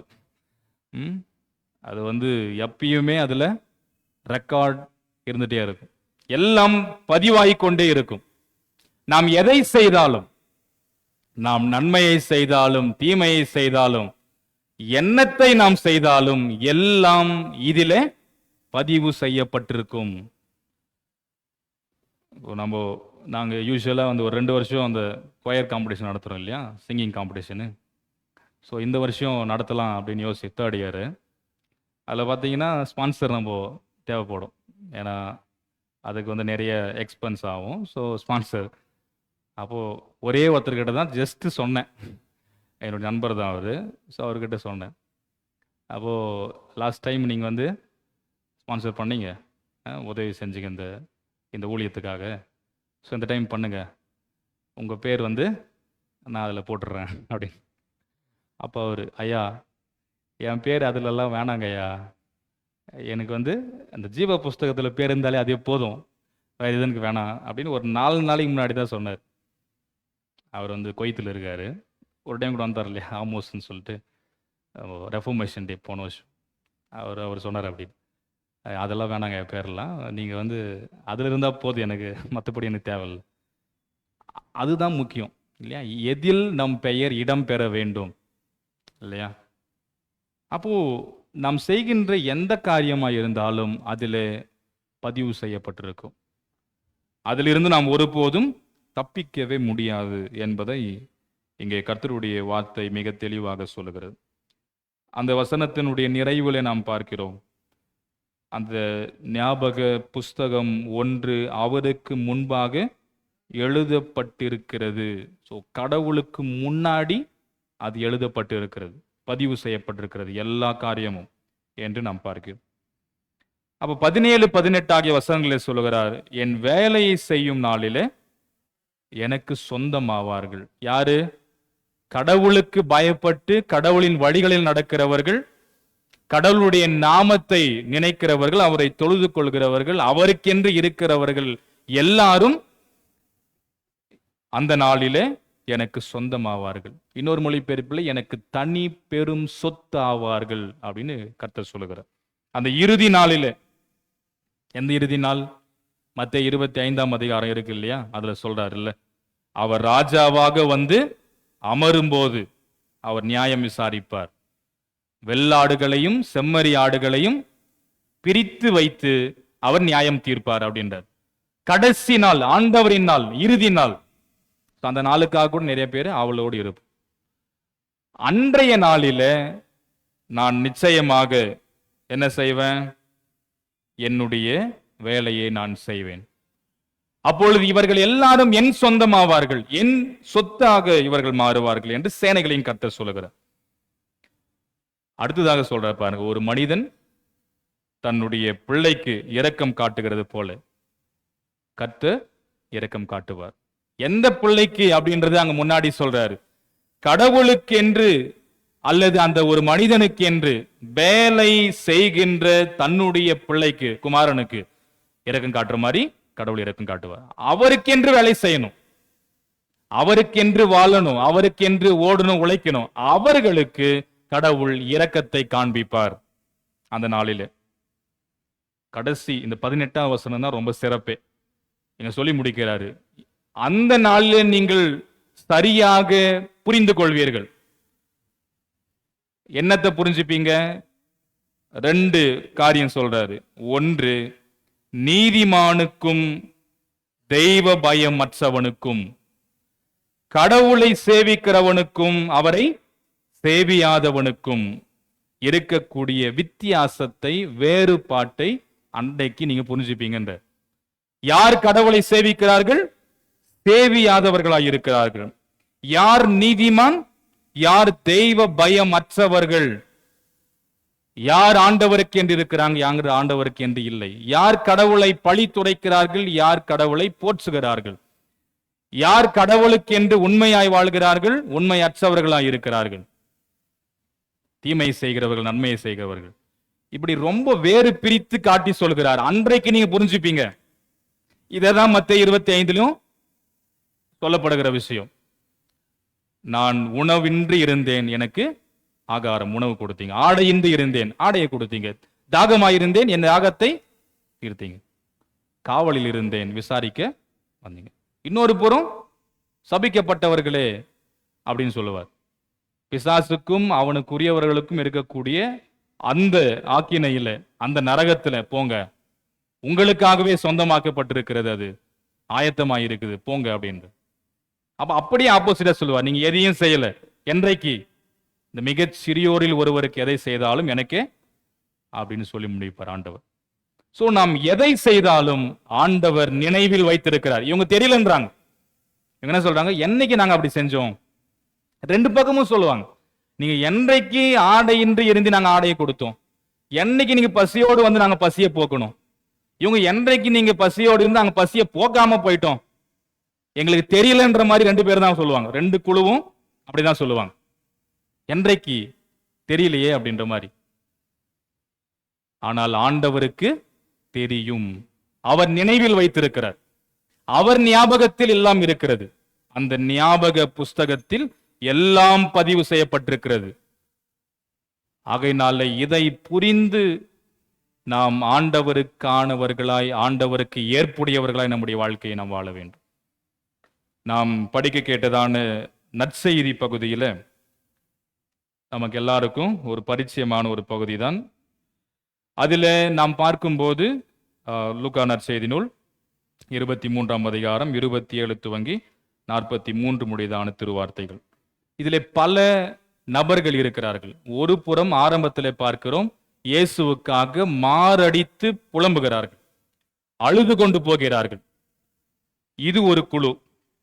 35வது வசனத்திலே நாம் பார்க்கிறோம், அதில் அதிகாரிகள், இவன் மற்றவர்களை ரட்சித்தான், இவன் கடவுளால் தேர்ந்தெடுக்கப்பட்ட கிறிஸ்துவானால் தன்னைத்தானே ரட்சித்துக் கொள்ளட்டும். இன்னொரு டீம் அதிகாரிகள் எல்லாரும்.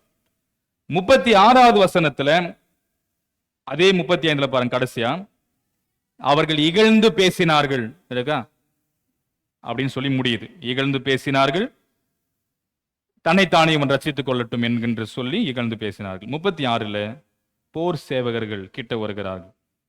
அவர்கள் ஒரு காடியை அவனிடம் நீட்டினார்கள். நீ யூதருடைய ராஜாவானால் ரட்சித்துக்கொள் என்று அவரை பரிகாசம் பண்ணினார்கள். இன்னொரு டீம். ஸோ அதிகாரிகள், மாரடித்து அவருக்காக புலம்புகிறவர்கள், போர் சேவகர்கள். 38வது வசனத்துல அவருடைய சிலுவையில அவருடைய தலை மேல் ஒரு வாசகம் என்ன இருக்கு? ஆமா, யூதருடைய ராஜா என்று எழுதப்பட்டிருக்கிற ஒரு வாசகத்தை அங்கே வைக்கிறார்கள். அவர் உண்மையாகவே யூதரின் ராஜா தான். ஏனென்றால் பொந்தி பிலாத்து அவரை விசாரிக்கும் போது, நீ யூதருடைய அரசரா அப்படின்னு கேட்கிறாங்க. அப்ப என்ன சொல்றாரு? அப்ப கூட நான் அப்படின்னு சொல்லல, நீர் சொல்லியபடியே அப்படின்னு சொல்லி சிம்பிளா முடிச்சிடுறாரு. ஸோ எங்கும் நான் தான். இங்க அப்படிதான் இங்க முக்காவாசி நடக்கிறது. யாரு? நான் நான் யார் தெரியுமா? நான் என் அதிகாரம் தெரியுமா? எல்லாம் ஒரு நாள் முடிவுக்கு வந்துடும். இல்லை இருக்கிற வரைக்கும் ஆடுவாங்க, எல்லாம் முடிஞ்சு போச்சுன்னா கப் சுப்புன்னு தான் இருக்கணும், வேற வழி கிடையாது. எல்லாம் ஒரு நாள் கட்டாயம் முடிவுக்கு வரும். எல்லாத்துக்கும் ஒரு முடிவு உண்டு. இந்த புல் ஸ்டாப் இருக்கு. புல் ஸ்டாப் பண்ணி சாப்டர் க்ளோஸ் பண்றதுக்கு எல்லாத்துக்குமே இருக்கு. இன்றைக்கு அப்படிதான் இருக்கிறது. இயேசு எங்கேயும் தன்னை நான் அரசர், நான் ராஜா, நான் சொல்றபடி செய்யுங்க அப்படி சொல்றதே கிடையாது. மார்க்கு நற்செய்தி 10ஆம் அதிகாரம் 45ஆம் வசனம். இதுதான் நம்முடைய ஆம்பூர் சினாடுடைய லோகோல இருக்கக்கூடிய மோட்டோவே அதுதான். என்ன தெரியுங்களா? சொல்லுங்க பார்க்கலாம்.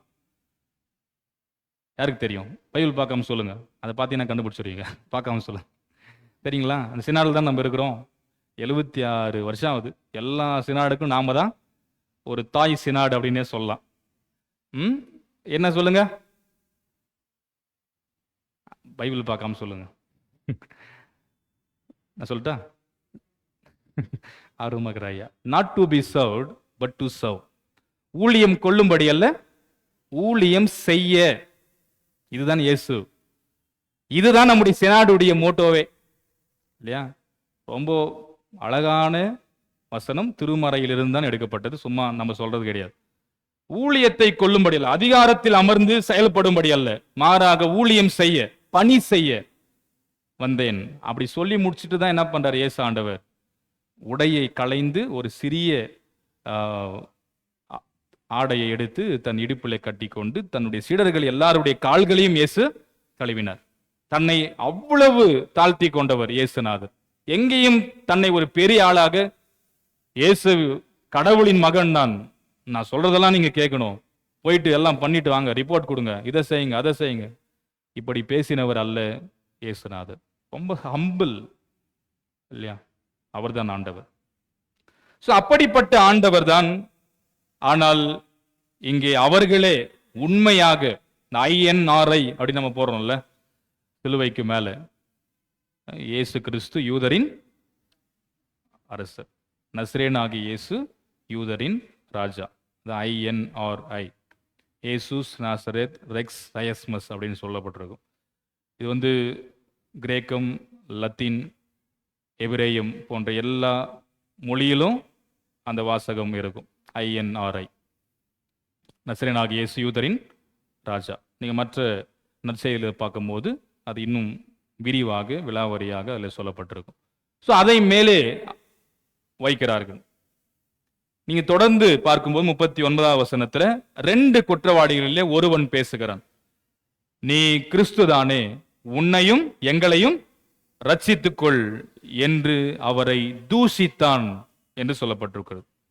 அப்போ நீங்க பாத்தீங்கன்னா ஆரம்பத்திலிருந்து அழுகிறார்கள், பரிகாசம் செய்கிறார்கள், அவரை அசட்டை செய்து ஏளனம் செய்கிறார்கள், தூஷிக்கிறார்கள், எல்லாம் நடக்கிறது.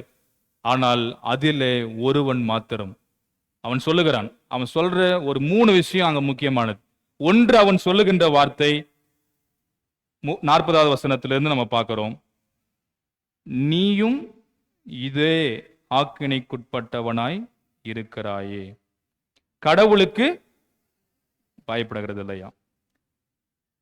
நாம் நியாயமாய் தண்டிக்கப்படுகிறோம், நாம் செய்தவைகளுக்கு தக்க பலனை அடைகிறோம், இவரோ தகாததொன்றையும் செய்யவில்லையே என்று அவனை கண்டித்து பேசினான் ஒருவன். அப்போ தன்னை குற்றவாளியாக அங்கே காண்பித்துக் கொள்கிறான். நம்ம செஞ்ச தப்புக்கு தண்டனையை அனுபவிக்கிறோம். நீ கடவுளுக்கு பயப்படுறது இல்லையா? அப்ப அவன் என்ன பண்றான்? தப்பு செய்தவனா இருந்தாலும் தப்பை உணர்ந்து கொண்டு அறிக்கை எடுக்கிறான். கடவுள் பயம் இவனுக்கு இருக்கிறது. ஆகையினாலதான் சொல்றான், கடவுள் பயம் உனக்கு இல்லையா? அவர் தகாதது ஒன்றையும் செய்யலையே. நம்ம நியாயப்படி தண்டிக்கப்படுகிறோம், அவர் அநியாயமாய் தண்டிக்கப்படுகிறார். சோ இயேசுவினுடைய உண்மைத்தன்மையை, அவர் தூய்மை உள்ளவர், மாசற்றவர், குற்றமற்றவர் என்பதை இவன் ஒப்புக்கொள்கிறான். குற்றவாளியாய் இருந்து, சிலுவையில் இருந்து, சாகும் தருவாயில் இருந்து ஒத்துக்கொள்கிறான். ஒத்துக்கொண்டுதான் இறுதியாக 42, 43 நம்ம பார்க்கிறோம். இயேசுவே, நீர் உமது ராஜ்யத்தில் வரும்போது அடியேனை, அவருடைய ராஜ்யம், அந்த கிங்டம், அவருடைய ஆளுகை, நீர் அன்றைக்கு வரும்போது என்னை நினைத்துக் கொள்ளும் என்று சொன்ன மாத்திரத்தில் இயேசு சொல்கிறார், நீ இன்றைக்கு என்னோடு கூட பரதேசி, பேரின்ப வீட்டில் என்னோடு கூட இருப்பாய். சோ யார் ஒருவர் தன்னுடைய வாழ்க்கையில, இங்க நிறைய பேர் இருந்தாங்க இல்லையா, அவருக்காய் அழுந்தவர்களை விட்டுருங்க, இயேசுக்காக ரொம்ப கஷ்டப்பட்டு துயரத்தோடு அழுந்தவர்கள்.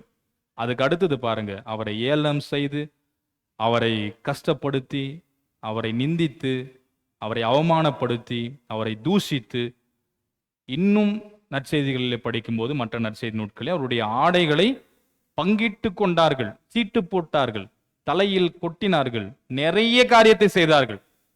ஆனால் அந்த ஒருவன், இவ்வளவு பேர்ல அந்த ஒருவன் மாத்திரம் தன் நிலையை உணர்கிறான், இயேசுவை புரிந்து கொள்கிறான், ஆண்டவருக்காக தன் வாழ்க்கையை அங்கே இறுதியில் அர்ப்பணிக்கிறான். வாழும் அந்த கடைசி தருவாயில, சாகும் அந்த நேரத்தில்.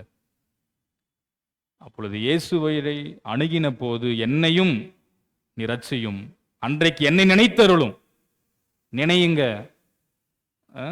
மறந்துடாதீங்க அப்படின்ற மாதிரி தான் அது இல்லையா, நினைச்சுங்க. அந்த ஞாபக புஸ்தகம் இல்லையா, நினைவு நூல், நினையுங்கன்றாரு. அப்பவே நினைச்சிட்டாரு, உடனே பாப்பா என்னோடு கூட அந்த பேரின்ப வீட்டில் இருப்பாய். இதுதான் ஆண்டவர். அவருக்கென்று நாம் இருந்தால், அவரை ஏற்றுக்கொண்டால், அவரை அணுகினால், அவருக்கு பயப்படுதல். நீ பயப்படலையா? நான் பயப்படுறேன்டா. பயப்பட்டான், ஆண்டவரால் ரட்சிக்கப்பட்டான், ஆண்டவரோடு இருக்கிற வாழ்க்கையை பெற்றுக்கொண்டான். நாம் படிக்க கேட்ட அந்த நிருப பகுதியில், கொலோசிய நிருபத்தில் 1 அதிகாரம் 13வது வசனத்திலிருந்து நாம் பார்க்கிறோம் 20வது வசனம் வரைக்கும். அந்த பகுதியை நாம் பார்க்கும்போது, அன்றைக்கு இருந்த அந்த கள்ள போதனை, தவறான போதனை இருக்கும்போது தான் பவுல் அந்த கொலோசியர் பட்டண மக்களுக்கு தெளிவுபடுத்துகிறார், யார் உண்மையான ஆட்சி செய்கிறவர், உண்மையாக நம்மை ஆள்கிறவர் அப்படின்னு சொல்லி. நீங்க இந்த வசனங்கள்ல பார்க்கும்போது, நம்மை இருளின் அதிகாரத்திலிருந்து விடுதலையாக்கி அன்பின் குமாரனுடைய ராஜ்யத்தில் நம்மை கொண்டு வந்து சேர்த்தவர் அந்த இறைவன். இயேசுவை பற்றி சொல்கிறார். என்ன சொல்றாரு?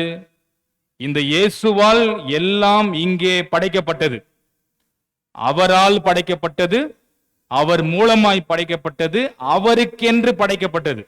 இங்க இருக்கிற எல்லாமே, நாம் உட்பட இங்க இருக்கிற எல்லாம் அவரால், அவர் மூலமாய், அவருக்கென்று.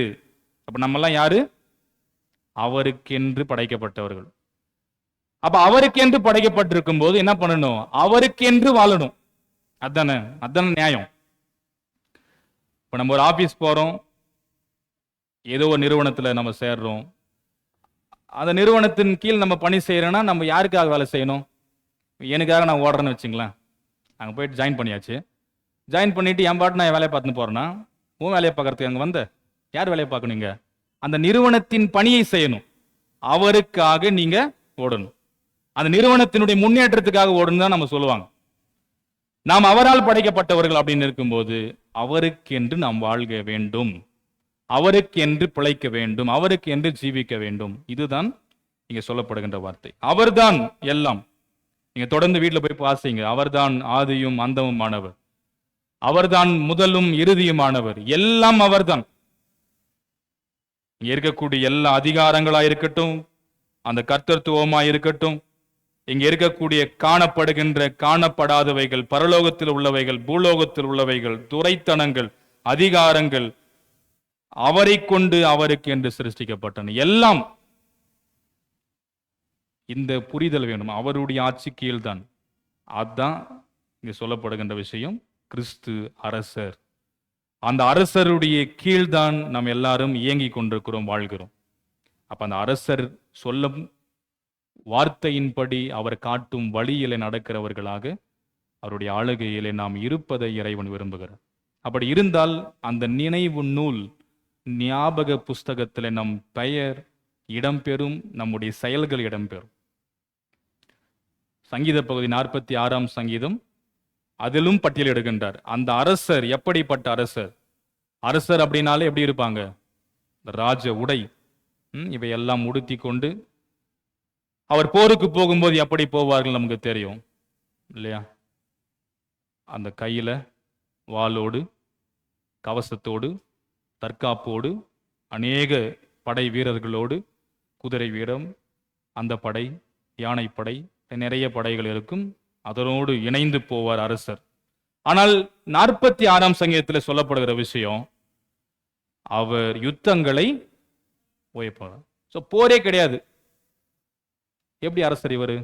போர் இல்லாத, போர் புரியாத அரசரா? யுத்தங்களை ஓய பண்ணுகிறவர், வில்லை ஒடித்து ஈட்டியை முறித்து போடுகிறவர், ரதங்கள் எல்லாவற்றையும் நெருப்பினால் சுட்டெரிக்கிறவர். என்ன அரசர் இவர்? போருக்குரிய அனைத்து கருவிகளையும் நாசமாக்குறாரு, உடைச்சு தூக்கி போட்டுறாரு. ஒண்ணும் கிடையாது. இவர்தான் அரசர், அன்பின் அரசர் அவர். நம்மை ஆளக்கூடிய, நம்மை ஆட்சி செய்யக்கூடிய அன்பான, அழகான, அற்புதமான அரசர் நம் ஆண்டவர் இயேசு கிறிஸ்து அரசர். அந்த அரசர் என்றும் நம்மோடு இருக்கிறார். அந்த 2 டைம் திரும்ப திரும்ப அந்த 46ஆம் சங்கத்தில் வரும். சேனைகளின் கர்த்தர் நம்மோடு இருக்கிறார், யாக்கோபின் கடவுள் உயர்ந்த அடைக்கலம். எல்லா சேனைகளினுடைய கர்த்தர் அவர்தான், படைகளினுடைய ஆண்டவர் அவர்தான். இன்னொரு மொழிபெயர்ப்புல படைகளின் ஆண்டவர் அப்படின்னு சொல்லியிருக்கோம். எல்லா படைகள் அவைகளினுடைய கர்த்தர் ஆண்டவர் அவர்தான். அந்த கர்த்தர் நம்மோடு இருக்கிறார். அவர் தருகிற பாதுகாப்பு பெரிய அளவில் இருக்கும். ஆகையினாலே அந்த ராஜாவாகிய இயேசு ஆண்டவருடைய ஆட்சியின் கீழ் நம்மை என்று முற்படுத்தி கொண்டு அவருக்கு ஏற்புடையவர்களாய் நாம் தொடர்ந்து வாழும்போது நாம் அவர் தருகின்ற ஆசீர்வாதங்களை வாழ்க்கையில பெற்றுக்கொள்ள முடியும். ஆகையினாலே கிறிஸ்து ராஜாவாகிய அரசரை என்றும் கொண்டாடுவோம். அவருடைய ஆளுகையில என்றும் அவருக்குரியவர்களாய் நாம் வாழ்வோம். ஆண்டவர் நம்மை ஆசீர்வதிப்பாராக. ஆமென். எல்லா புத்திக்கும் மேல் கர்த்தருடைய தெய்வீகமான சமாதானம் நம் இருதயங்களையும் சிந்தனைகளையும் கிறிஸ்து இயேசுவிற்குள் பக்குவப்படுத்தி காப்பாராக. ஆமென். நம்ம யாவரும் எழுந்து நின்று ஸ்தோத்திர விளையத்தை பாடும். கடவுளே, சுத்த இருதயத்தை என்னிலே சீரோஸ்தியும் நிலைவரமான ஆவியை என் உள்ளத்திலே புதுப்பேயும் உமது சமூகத்தினேன்று என்னை தள்ளி விடாதேரும். என்னிடத்திலிருந்து எடுத்துக்கொள்ளாதேரும். உமது இரட்சணிய சந்தோஷத்தை எனக்கு தாரும். உற்சாகமான ஆவி என்னை தாங்கும்படி செய்யும். ஜெபம் செய்வோம். அன்பின் ஆண்டவரே, நன்றி கலந்த இருதயத்தோடு உம்மை நோக்கி பார்க்கிறோம். உம் திருமைந்தர் எங்கள் ஆண்டவர் இயேசு கிறிஸ்து அரசராக, ராஜாவாக எங்கள் எல்லாருடைய வாழ்க்கையிலும் அவர் இருப்பதற்காக நன்றி சொல்லுகின்றோம். இந்த முழு ராஜ்யமும் முழு உலகமும் காணப்படுகிறவைகள், காணப்படாதவைகள், பரலோகத்தில் உள்ளவைகள், பூலோகத்தில் உள்ளவைகள், அதிகாரங்கள், துரைத்தனங்கள் எல்லாம் அவர் மூலமாக, அவரால் படைக்கப்பட்டது, அவருக்கென்று படைக்கப்பட்டது என்பதை நாங்கள் புரிந்து கொள்கிறோம். அன்பின் ஆண்டவரே, ஆதியும் அந்தமுமாய் இருக்கிறவரே, ஆல்பா ஒமேகாவாக இருக்கிறவரே, நன்றி சொல்லுகிறோம். எங்கள் எல்லாருடைய வாழ்க்கையிலும் நீர் மாத்திரமே எங்களை ஆளுகை செய்யும். நீர் மாத்திரமே எங்களை வழிநடத்தும் என்கின்ற விசுவாசத்தோடு, நம்பிக்கையோடு வாழ அருளைத்தார். மலாக்கி தீர்க்கன் சொல்வது போல, ஒரு சாரார் ஏன் கடவுளுக்காக வாழ வேண்டும், ஏன் அவரை சேவிக்க வேண்டும், என்ன செய்து விட்டார்? அகங்காரிகளே, அகந்தை உள்ளவர்கள் தான் பாக்கியவான்கள், தெய்வ பயமற்றவர்களே செழித்தோங்குவார்கள், வழிகளில் நடவாதவர்கள் எல்லாரும் ஆசீர்வதிக்கப்படுவார்கள். அவரை சேவியாதவர்கள் எல்லாரும் நன்மைகளை பெறுகிறார்கள்.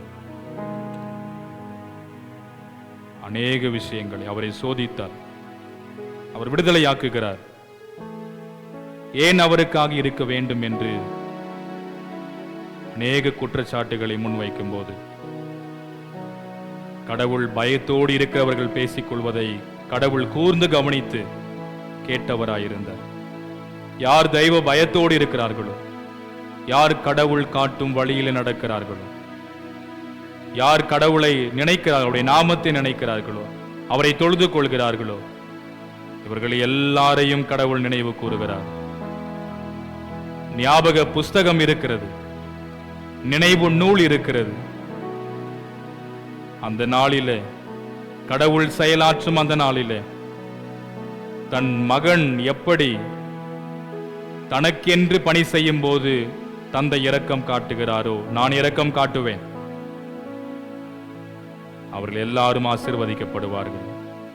அந்த இறுதி நாளில் அவர்களுக்குரிய அந்த வெகுமதி, பரிசு கிடைக்கும்.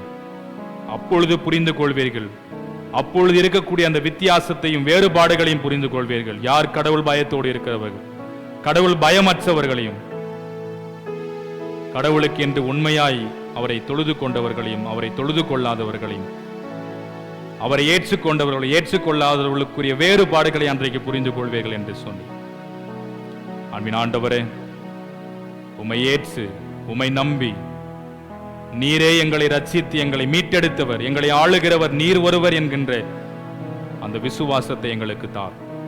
இயேசுவை சிலுவையிலே அறையும் போது அநேகர் தூஷித்தார்கள், நிந்தித்தார்கள், ஏளனம் செய்தார்கள், இகழ்ந்தார்கள். ஒரு புறம் அவருக்காக மாரடித்து புலம்பினார்கள். ஒரு கள்வன், ஆண்டவரே ராஜ்யத்தில் வரும்போது என்னை ஏற்றுக்கொள்ளும், நினைத்துக் கொள்ளும் என்று கேட்டான். நாம் செய்த தண்டனைக்கு தக்க பலனை அனுபவிக்கிறோம். நாம் அநேக தவறுகளை செய்தோம், குற்றங்களை செய்தோம், அதற்குரிய தண்டனை அனுபவிக்கிறோம். தகாதது ஒன்றையும் அவர் செய்யவில்லை. ஏன் கடவுளுக்கு பயப்படாமல் இருக்கிறாய் என்று தன்னை கடவுளுக்கு பயப்படுகிறவனாக, ஆண்டவரை ஏற்றுக்கொண்டவனாக, நீர் மாத்திரமே அரசர், நீர் எங்களை ஆளுகிறவர், உம் ஆட்சியில் என்னை நினைத்துக் கொள்ளும் என்றுதான் அவன் கேட்டான். உடனே என்னோடு கூட இன்றைக்கு அந்த பேரின்ப வீட்டிலே இருப்பீர், பரதேசியின் வாழ்க்கை என்று சொன்னேன். இது சேனைகளின் கர்த்தராய் எங்களோடு இருக்கிறவர், போருக்கான எல்லா உபகரணங்களையும் கருவிகளையும் உடைத்தெறிகிறவர், நெருப்பினால் தீயினால் சுட்டெரிக்கிறவர், சமாதானத்தை ஏற்படுத்தும் அரசராய், அமைதியின் அரசராய், எங்களை என்றும் ஆளுகிற அரசராய் நீர் இருப்பதற்காக நன்றி. உம் ஆட்சியிலே நாங்கள் என்றும் வாழ, எங்களை யார் ஆளுகை செய்தாலும் எல்லாவற்றிற்கும் மேல் நீர் எங்களை ஆளுகிறவர், இந்த எல்லா ஆளுகைகளுக்கும் மேல் நீரே என்கின்ற விசுவாசம் எங்களிலே உயர்ந்திருக்க நீர் கிருபை செய்யும். அப்படி வாழ்ந்து உம் ஆட்சியிலே குறைவே இல்லை, நிறைவு, சமாதானம், மகிழ்ச்சி, சந்தோஷம் எல்லாம் நாங்கள் பெற்றுக்கொண்டு ஜீவிக்க துணை புரியும். இந்த வார்த்தைகளை கொண்டு கர்த்தர் தம் மக்களை ஆசீர்வதி. இவ்வேளையிலும் எங்களுடைய தூய ஜேம்ஸ் லூதரன் நூற்றாண்டு திருச்சபைக்காக நன்றி. சபையின் பொறுப்பாளர்கள், துணை பொறுப்பாளர்கள், மூப்பன்மார்கள், ஆலோசகர்கள், மாதர்கள், வாலிப சகோதர சகோதரிகள், முன்னாள் பொறுப்பாளர்கள், அனைத்து விசுவாச குடும்பங்கள், சிறுபிள்ளை, பெரியவர்கள், வயதான மக்கள், கோயில் பிள்ளை அனைவரையும் ஆசீர்வதி. அந்த கிருபையினாலே தம் மக்கள் ஒவ்வொருவரையும் இடைக்கட்டி காத்துக்கொள்ளும். எல்லாருடைய மன்றாட்டுகளுக்கும் கர்த்தர் செவி சாய்த்து மறுமொழி அருளும். இந்த வார நாட்களில் பிறந்தநாள், திருமணநாள், விசேஷ நாட்களை காணப்போகிற மக்களை கண்ணோக்கி பாரும் ஆசீர்வதியும். புதிய ஆண்டு வளமாயிருக்கட்டும். பலவீனத்தோடு இருக்கிறவர்களை கர்த்தர் பலப்படுத்தும், ஆற்றல் படுத்தும். அன்பின் ஆண்டவரே, இவ்வேளையிலும் மிக குறிப்பாக இந்த வழிபாட்டிலே பங்கெடுத்து இந்த திருப்பெயரை உயர்த்தி கொண்டிருக்கிற ஒவ்வொருவரையும் கர்த்தர் ஆசீர்வதியும். வர தவறி போனவரும் வரக்கூடிய நாட்களை தவறாமல் பங்கெடுக்க, நம்மை தொழுது கொள்ள, அதற்குரிய ஆசீர்வாதங்களை பெற்றுக்கொள்ள இறைவன் அருள் தருவீராக. நல்ல ஆண்டவரே, இவ்வேளையிலும் எங்களுடைய இந்திய தேசத்திற்கு ஜெபிக்கிறோம். தமிழ்நாட்டையும் ஆண்டவரே, எங்களுடைய திருப்பத்தூர் மாவட்டம், செங்கலிப்பும் ஊராட்சி இருக்கிற அனைத்து ஆட்சியாளர்கள், ஊராட்சி மன்ற தலைவர், துணைத் தலைவர் பொறுப்பில் உள்ளவர்களையும், நாட்டாமை, துணை நாட்டாமை பொறுப்பில் உள்ள யாவரையும், ஊர் மக்கள், அருகில் இருக்கிற பள்ளிக்கூடம், மருத்துவமனை எல்லாவற்றையும் ஆசீர்வதி. நம்முடைய திருச்சபைகளுக்காய் ஜெபிக்கிறோம். எல்லா திருச்சபைகளையும் மிக சிறப்பாக எங்களுடைய இந்திய சுவிசேஷ லுத்தரன் திருச்சபை, சபை சங்கங்கள், வட்டங்கள் இருக்கிற அனைத்து பொறுப்பில் உள்ள ஒவ்வொருவரையும் ஆண்டவரே, எங்களுடைய நிறுவனங்கள், பள்ளிக்கூடங்கள், மருத்துவமனைகள், ஸ்தாபனங்கள், இறையல் கல்லூரி, திருச்சபைகள், ஆயர் பெருமக்கள், சபை பொறுப்பாளர்கள், விசுவாச குடும்பங்கள் எல்லாவற்றையும் இந்த கரத்தில் நாங்கள் தருகிறோம். தொடர்ந்து நீர் ஆசீர்வதியும். ஒட்டுமொத்தமான இந்த ஈசுலூசாவும் உமக்கேற்ற பாதையில பயணிக்க நினைவு நூல் இருக்கிறது என்பதை உணர்ந்து கொண்டு ஆண்டவரே, உமக்கென்று பயந்து, உமக்கென்று ஏற்புடைய நிலையிலே செயல்பட நீர் துணை புரியும், ஆசீர்வதியும். நல்ல ஆண்டவரே, இந்த வாரத்திலும் நடைபெற போகின்ற திருச்சபையின் அனைத்து ஊழியங்களையும் கர்த்தராகிய இறைவன் நீர் ஆசீர்வதிப்பீராக. ஆண்டவரே, இந்த வாரத்தோடு ஆண்டவரே, நாங்கள் இந்த திருச்சபை ஆண்டின் நிறைவை நாங்கள் முடித்து வருகின்ற ஞாயிற்றுக்கிழமையிலிருந்து ஒரு புதிய திருச்சபை ஆண்டுக்குள்ளாக, வருகையின் நாட்களுக்குள்ளாக நாங்கள் பிரவேசிக்க இருக்கின்றோம். அந்த நாட்கள் ஆண்டவரே, எங்களுக்காக இந்த பாலகனாய் வந்து பிறந்த இயேசுவை கொண்டாடக்கூடிய நாட்கள் என்பதை உணர்ந்து எங்களை நாங்கள் தயார்படுத்தி கொண்டு இந்த சிறப்பான வழிபாடுகளிலே பங்கெடுக்க நீர் துணை புரிய வேண்டும் என்று நாங்கள் வேண்டிக் கொள்கிறோம். ஆண்டவரே, நல்ல மழையை இறைவன் கொடுத்து கொண்டு வருகிற ஸ்தோத்திரம். இந்த குளுமையான நேரங்களிலே, இந்த குளிர்ச்சியான காலங்களிலே எங்களை நாங்கள் தற்காத்து கொண்டு பாதுகாப்போடு இருக்க நீர் எங்களுக்கு அருள் புரிய வேண்டும் என்று சொல்லி நாங்கள் தாழ்பணிந்து மன்றாடுகிறோம். வழிபாட்டிலும் ஆண்டவரை இசைக்கருவிகளின் ஊடாக இந்த நாமத்தை உயர்த்தி கொண்டிருக்கிற தம்முடைய மக்களையும், ஆலயத்தையும் இந்த திருப்பீடத்தையும் ஆயத்தம் செய்து வண்ணப்பூக்களினாலே அலங்கரித்து தம்முடைய மக்களையும், திருமறை பகுதியை நடத்தி கொடுத்தவரையும், ஒவ்வொரு மக்களையும் கர்த்தராகிய இறைவன் நீர் ஆசீர்வதித்தருள வேண்டும் என்று சொல்லி நாங்கள் மிகுந்த தாழ்மையோடு வேண்டிக் கொள்ளும். இந்த கிருபையினாலே ஒவ்வொரு மக்களையும் நீர் இடை கட்டி காத்துக்கொள்ளும். மீண்டும் இறை சன்னிதானத்தில் நாங்கள் இணைந்து கூடி வருகை தருகிற வரையிலும் கர்த்தர் எங்களை ஆசீர்வதிப்பீராக. வழிபாட்டை ஆண்டவரே நேரலையில் அநேக மக்கள், ஆயிரக்கணக்கான மக்கள் இவ்வழிபாட்டில் இணைந்து உம்மை தொழுது கொள்வதற்கென்று ஏற்பாடுகளை செய்து இதை நேரடியாக ஒளிபரப்பிக் கொண்டிருக்கிற அன்பு வாலிப பிள்ளைகளையும் கர்த்தர் நீர் ஆசீர்வதி. எங்களை தாழ்த்தி அர்ப்பணிக்கிறோம். நாங்கள் கேட்க மறந்த எல்லா நன்மையான ஈவுகளினாலே கர்த்தர் எங்களை நிறைத்து காத்து ஆசீர்வதி. இயேசுவின் நாமத்தினாலே வேண்டிக் கொள்கிறோம் எங்கள் அன்பின் பரலோக பிதாவே, ஆமென். நம் அனைவரும் அமர்ந்திருப்போம்.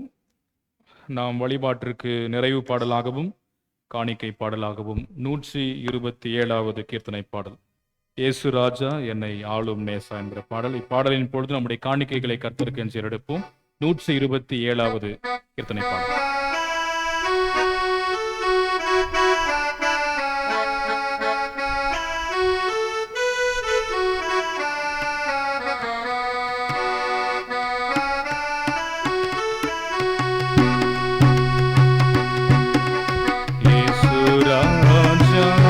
என்னை ஆளும் நேசா, இயேசு ராஜா என்னை ஆளும் நேசா, இயேசு ராஜா. மாசில்லா மணியான முச்சுடர் மேசியா அரசே, மாசில்லா மணியான முச்சுடர் மேசியா அரசே, மனுவேலே மாமரை நூலே தேவ செங்கோலே இங்கன மேலே அன்பு செய்யேசு ராஜா என்னை ஆளும் நேசா, இயேசு ராஜா என்னை ஆளும் நேசா, இயேசு ராஜா.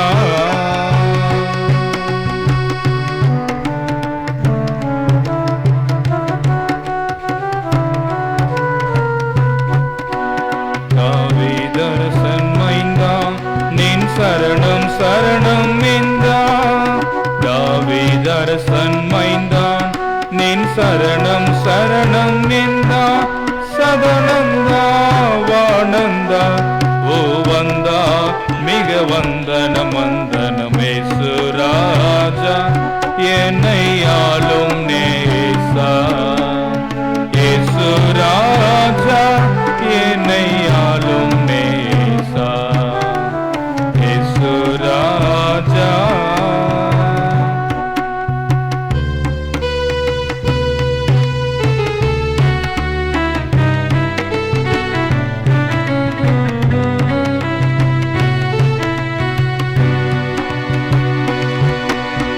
ஐயா என் மனமாற்றி குணதடிமை என்கனை தேற்றி, ஐயா என் மனமாற்றி குணதடிமை என்கனை தேற்றி, குணமாக்கி வினை நீக்கி கை தூக்கி மெய் பாக்கியம் கொடுத்து ராஜா என்னை ஆளும் நேசா, இயேசு ராஜா என்னை ஆளும் நேசா, இயேசு ராஜா.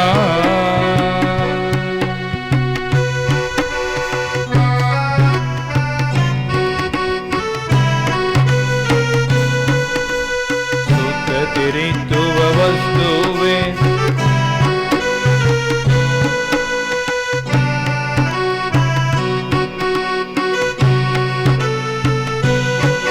பரிசுத்தனும் கரிசித்தனின் நீரச்சை தடிமை கொட்டேன் தோத்திரமேசு ராஜா என்னை ஆளும் நேசா, இயேசு ராஜா என்னை ஆளும் நேசா, இயேசு ராஜா.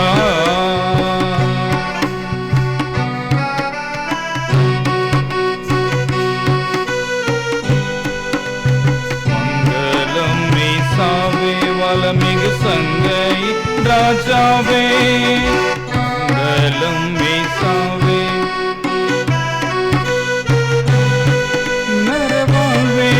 மன்னாவே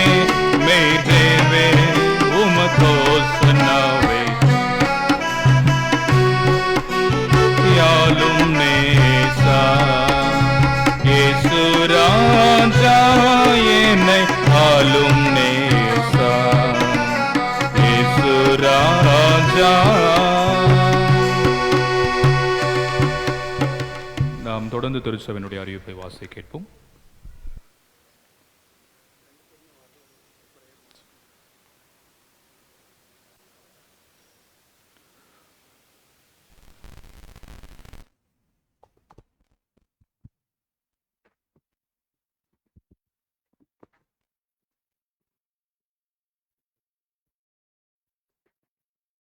போதகரையா அவர்களுக்கும் இந்த ஆராதனையில் கலந்து கொண்டு இறையாசை பெற்றுக்கொண்ட திருச்சபையார் உங்கள் யாவருக்கும் இறைமைந்த நேசு கிறிஸ்துவின் இனிதான நாமத்தினாலே எடுத்துக்கொள்கிறோம்.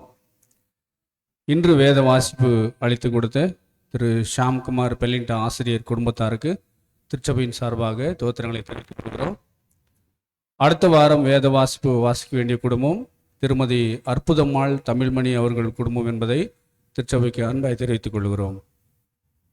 இன்று மாலை 4 மணிக்கு சிறுவர் பள்ளி நடைபெறும். சிறு பிள்ளைகள் அனைவரும் தவறாமல் கலந்து கொள்ளும்படியாய் உங்களை அன்பாய் கேட்டுக்கொள்கிறோம்.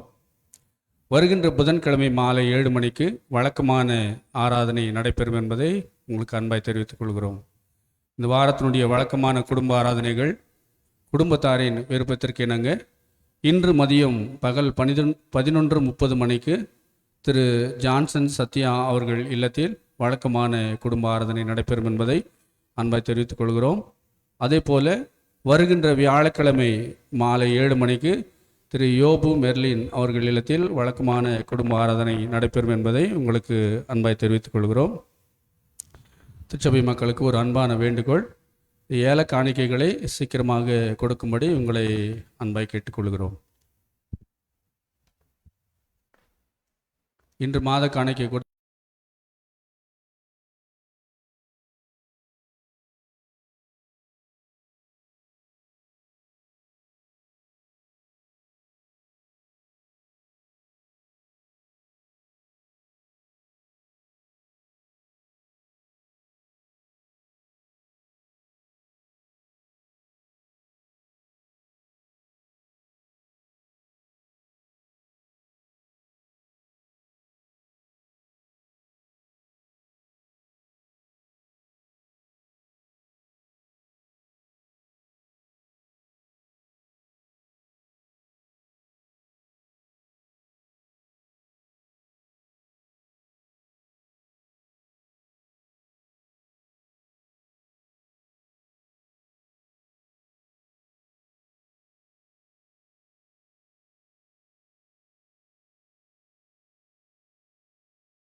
நாம் இறுதியாக ஜெபித்து இறை ஆசிரோடு கூட வழிபாட்டை நிறைவு செய்வோம், ஜெபம் செய்வோம்.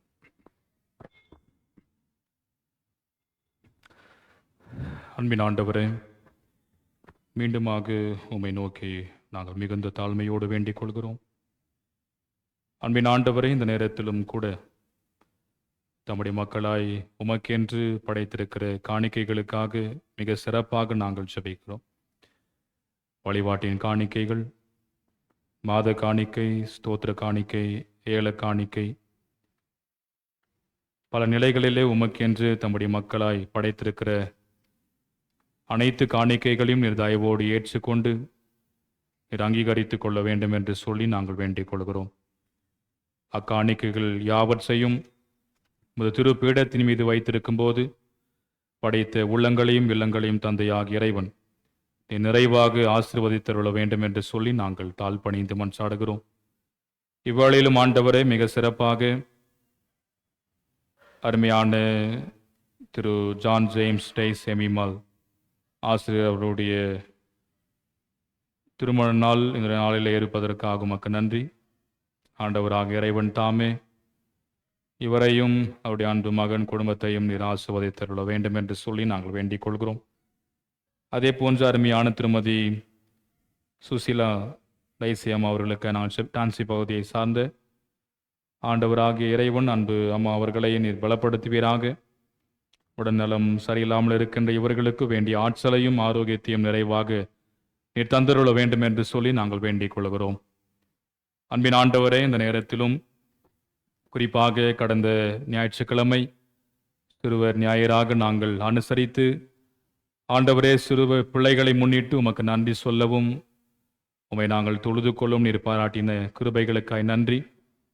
மிக குறிப்பாக அருமையான அன்பு சிறு பிள்ளைகள் அனைவரையும் ஆண்டவரே பயிற்சி கொடுத்ததான ஞாயிறு பள்ளியினுடைய ஆசிரியர் திருமதி சுதா கிருஷ்ணமூர்த்தி அம்மா அவர்களுக்காய் ஜெபிக்கிறோம்.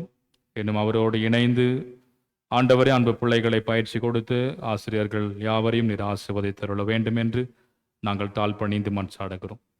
ஆண்டவரே, இந்த நேரத்திலும் கூட அருமையான நம்முடைய மக்கள் வழங்கின உமக்கான காணிக்கைகளை சேகரித்து வந்த அன்பாடியாரையும் ஆண்டவரை அறிவிப்பு கொடுத்த அன்பாடியாரையும் கர்த்தராகிய இறைவன் நீர் ஆசீர்வதித்தருள வேண்டும் என்று நாங்கள் வேண்டிக் கொள்கிறோம். எங்கள் அனைவரையும் நாங்கள் தாழ்த்தி ஒப்புக் கொடுக்கிறோம். கர்த்தருடைய திருநாமம் ஒன்றே எப்பொழுதும் என்றென்றும் எங்கள் வழியாக மகிமையும் மாட்சிமையும் அடையட்டும். எங்கள் ஆண்டவரும் இரட்சகருமாகிய கிறிஸ்து அரசர் இயேசுவின் வழியை வேண்டிக் கொள்கிறோம் எங்கள் அன்பின் பரலோக பிதாவே, ஆமென். நாம் தொடர்ந்து 51வது பக்கமுள்ள மன்றாட்டை ஏறெடுப்போம்.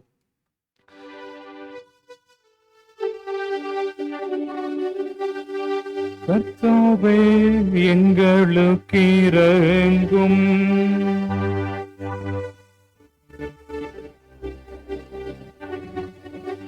கிறிஸ்துவே, எங்களுக்கு இரங்கும்.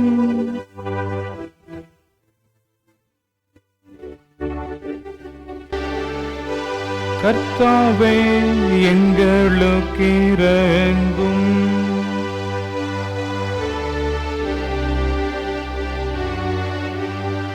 நம் ஆண்டவர் இயேசு கற்பித்த ஜெபத்தை ஏறெடுப்போம். பரமண்டலுக்கு எங்கள் பிதாவே, நாமும் பரிசுத்தப்படுவதாக, ராஜ்யம் வருவதாக, ஆகாரத்தை இன்று எங்களுக்கு தாரும்.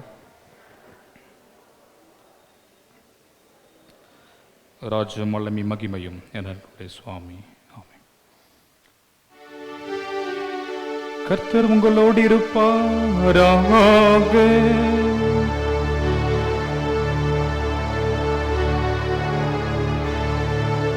கிருபைக்கான சுருக்க மன்றாட்டை ஏறெடுப்போம். பரமபிதாவாகிய ஆண்டவரே, சர்வத்திற்கும் அல்ல நித்திய கடவுளே, நாங்கள் இந்த நாளை காண காப்பாற்றினவரே, இந்த நாளில் நாங்கள் பாவம் செய்யாதபடியும் எந்த விதமான ஆபத்திற்கும் உட்படாதபடியும் எங்களை பாதுகாத்து எங்கள் செயல்கள் எல்லாம் உம்மால் ஆண்டு நடத்தப்பட்டு உம்முடைய பார்வையில் செம்மையாயிருக்கச் செய்ய வேண்டும் என்று எங்கள் ஆண்டவராகிய கிறிஸ்து இயேசுவின் மூலமாய் உமை வேண்டிக் கொள்ளுகிறோ.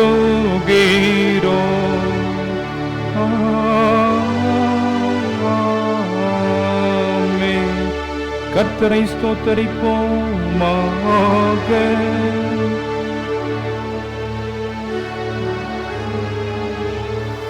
ஆண்டவராகிய கிறிஸ்து இயேசுவின் கிருபையும் தாயும் தந்தையுமாகிய கடவுளின் அன்பும் நம்மோடு என்றும் வாழ்பவராகிய தூயாவியானவரின் நட்புறவும் நம் அனைவரோடும் இருப்பதாக.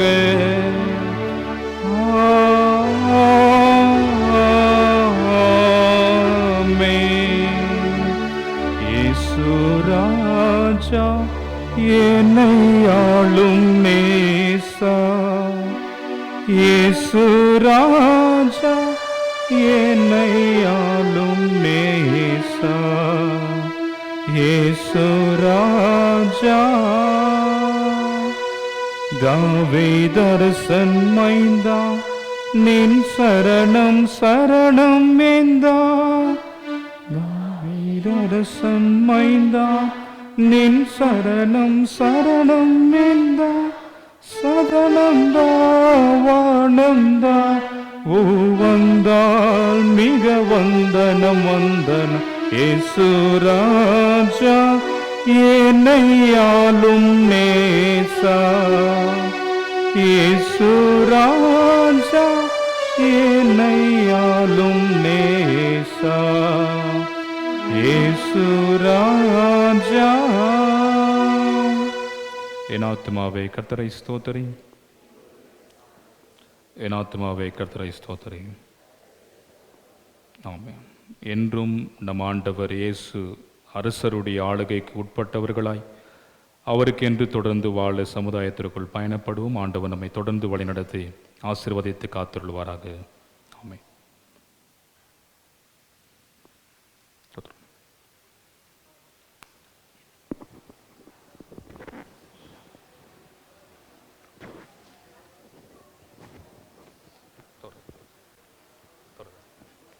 All together.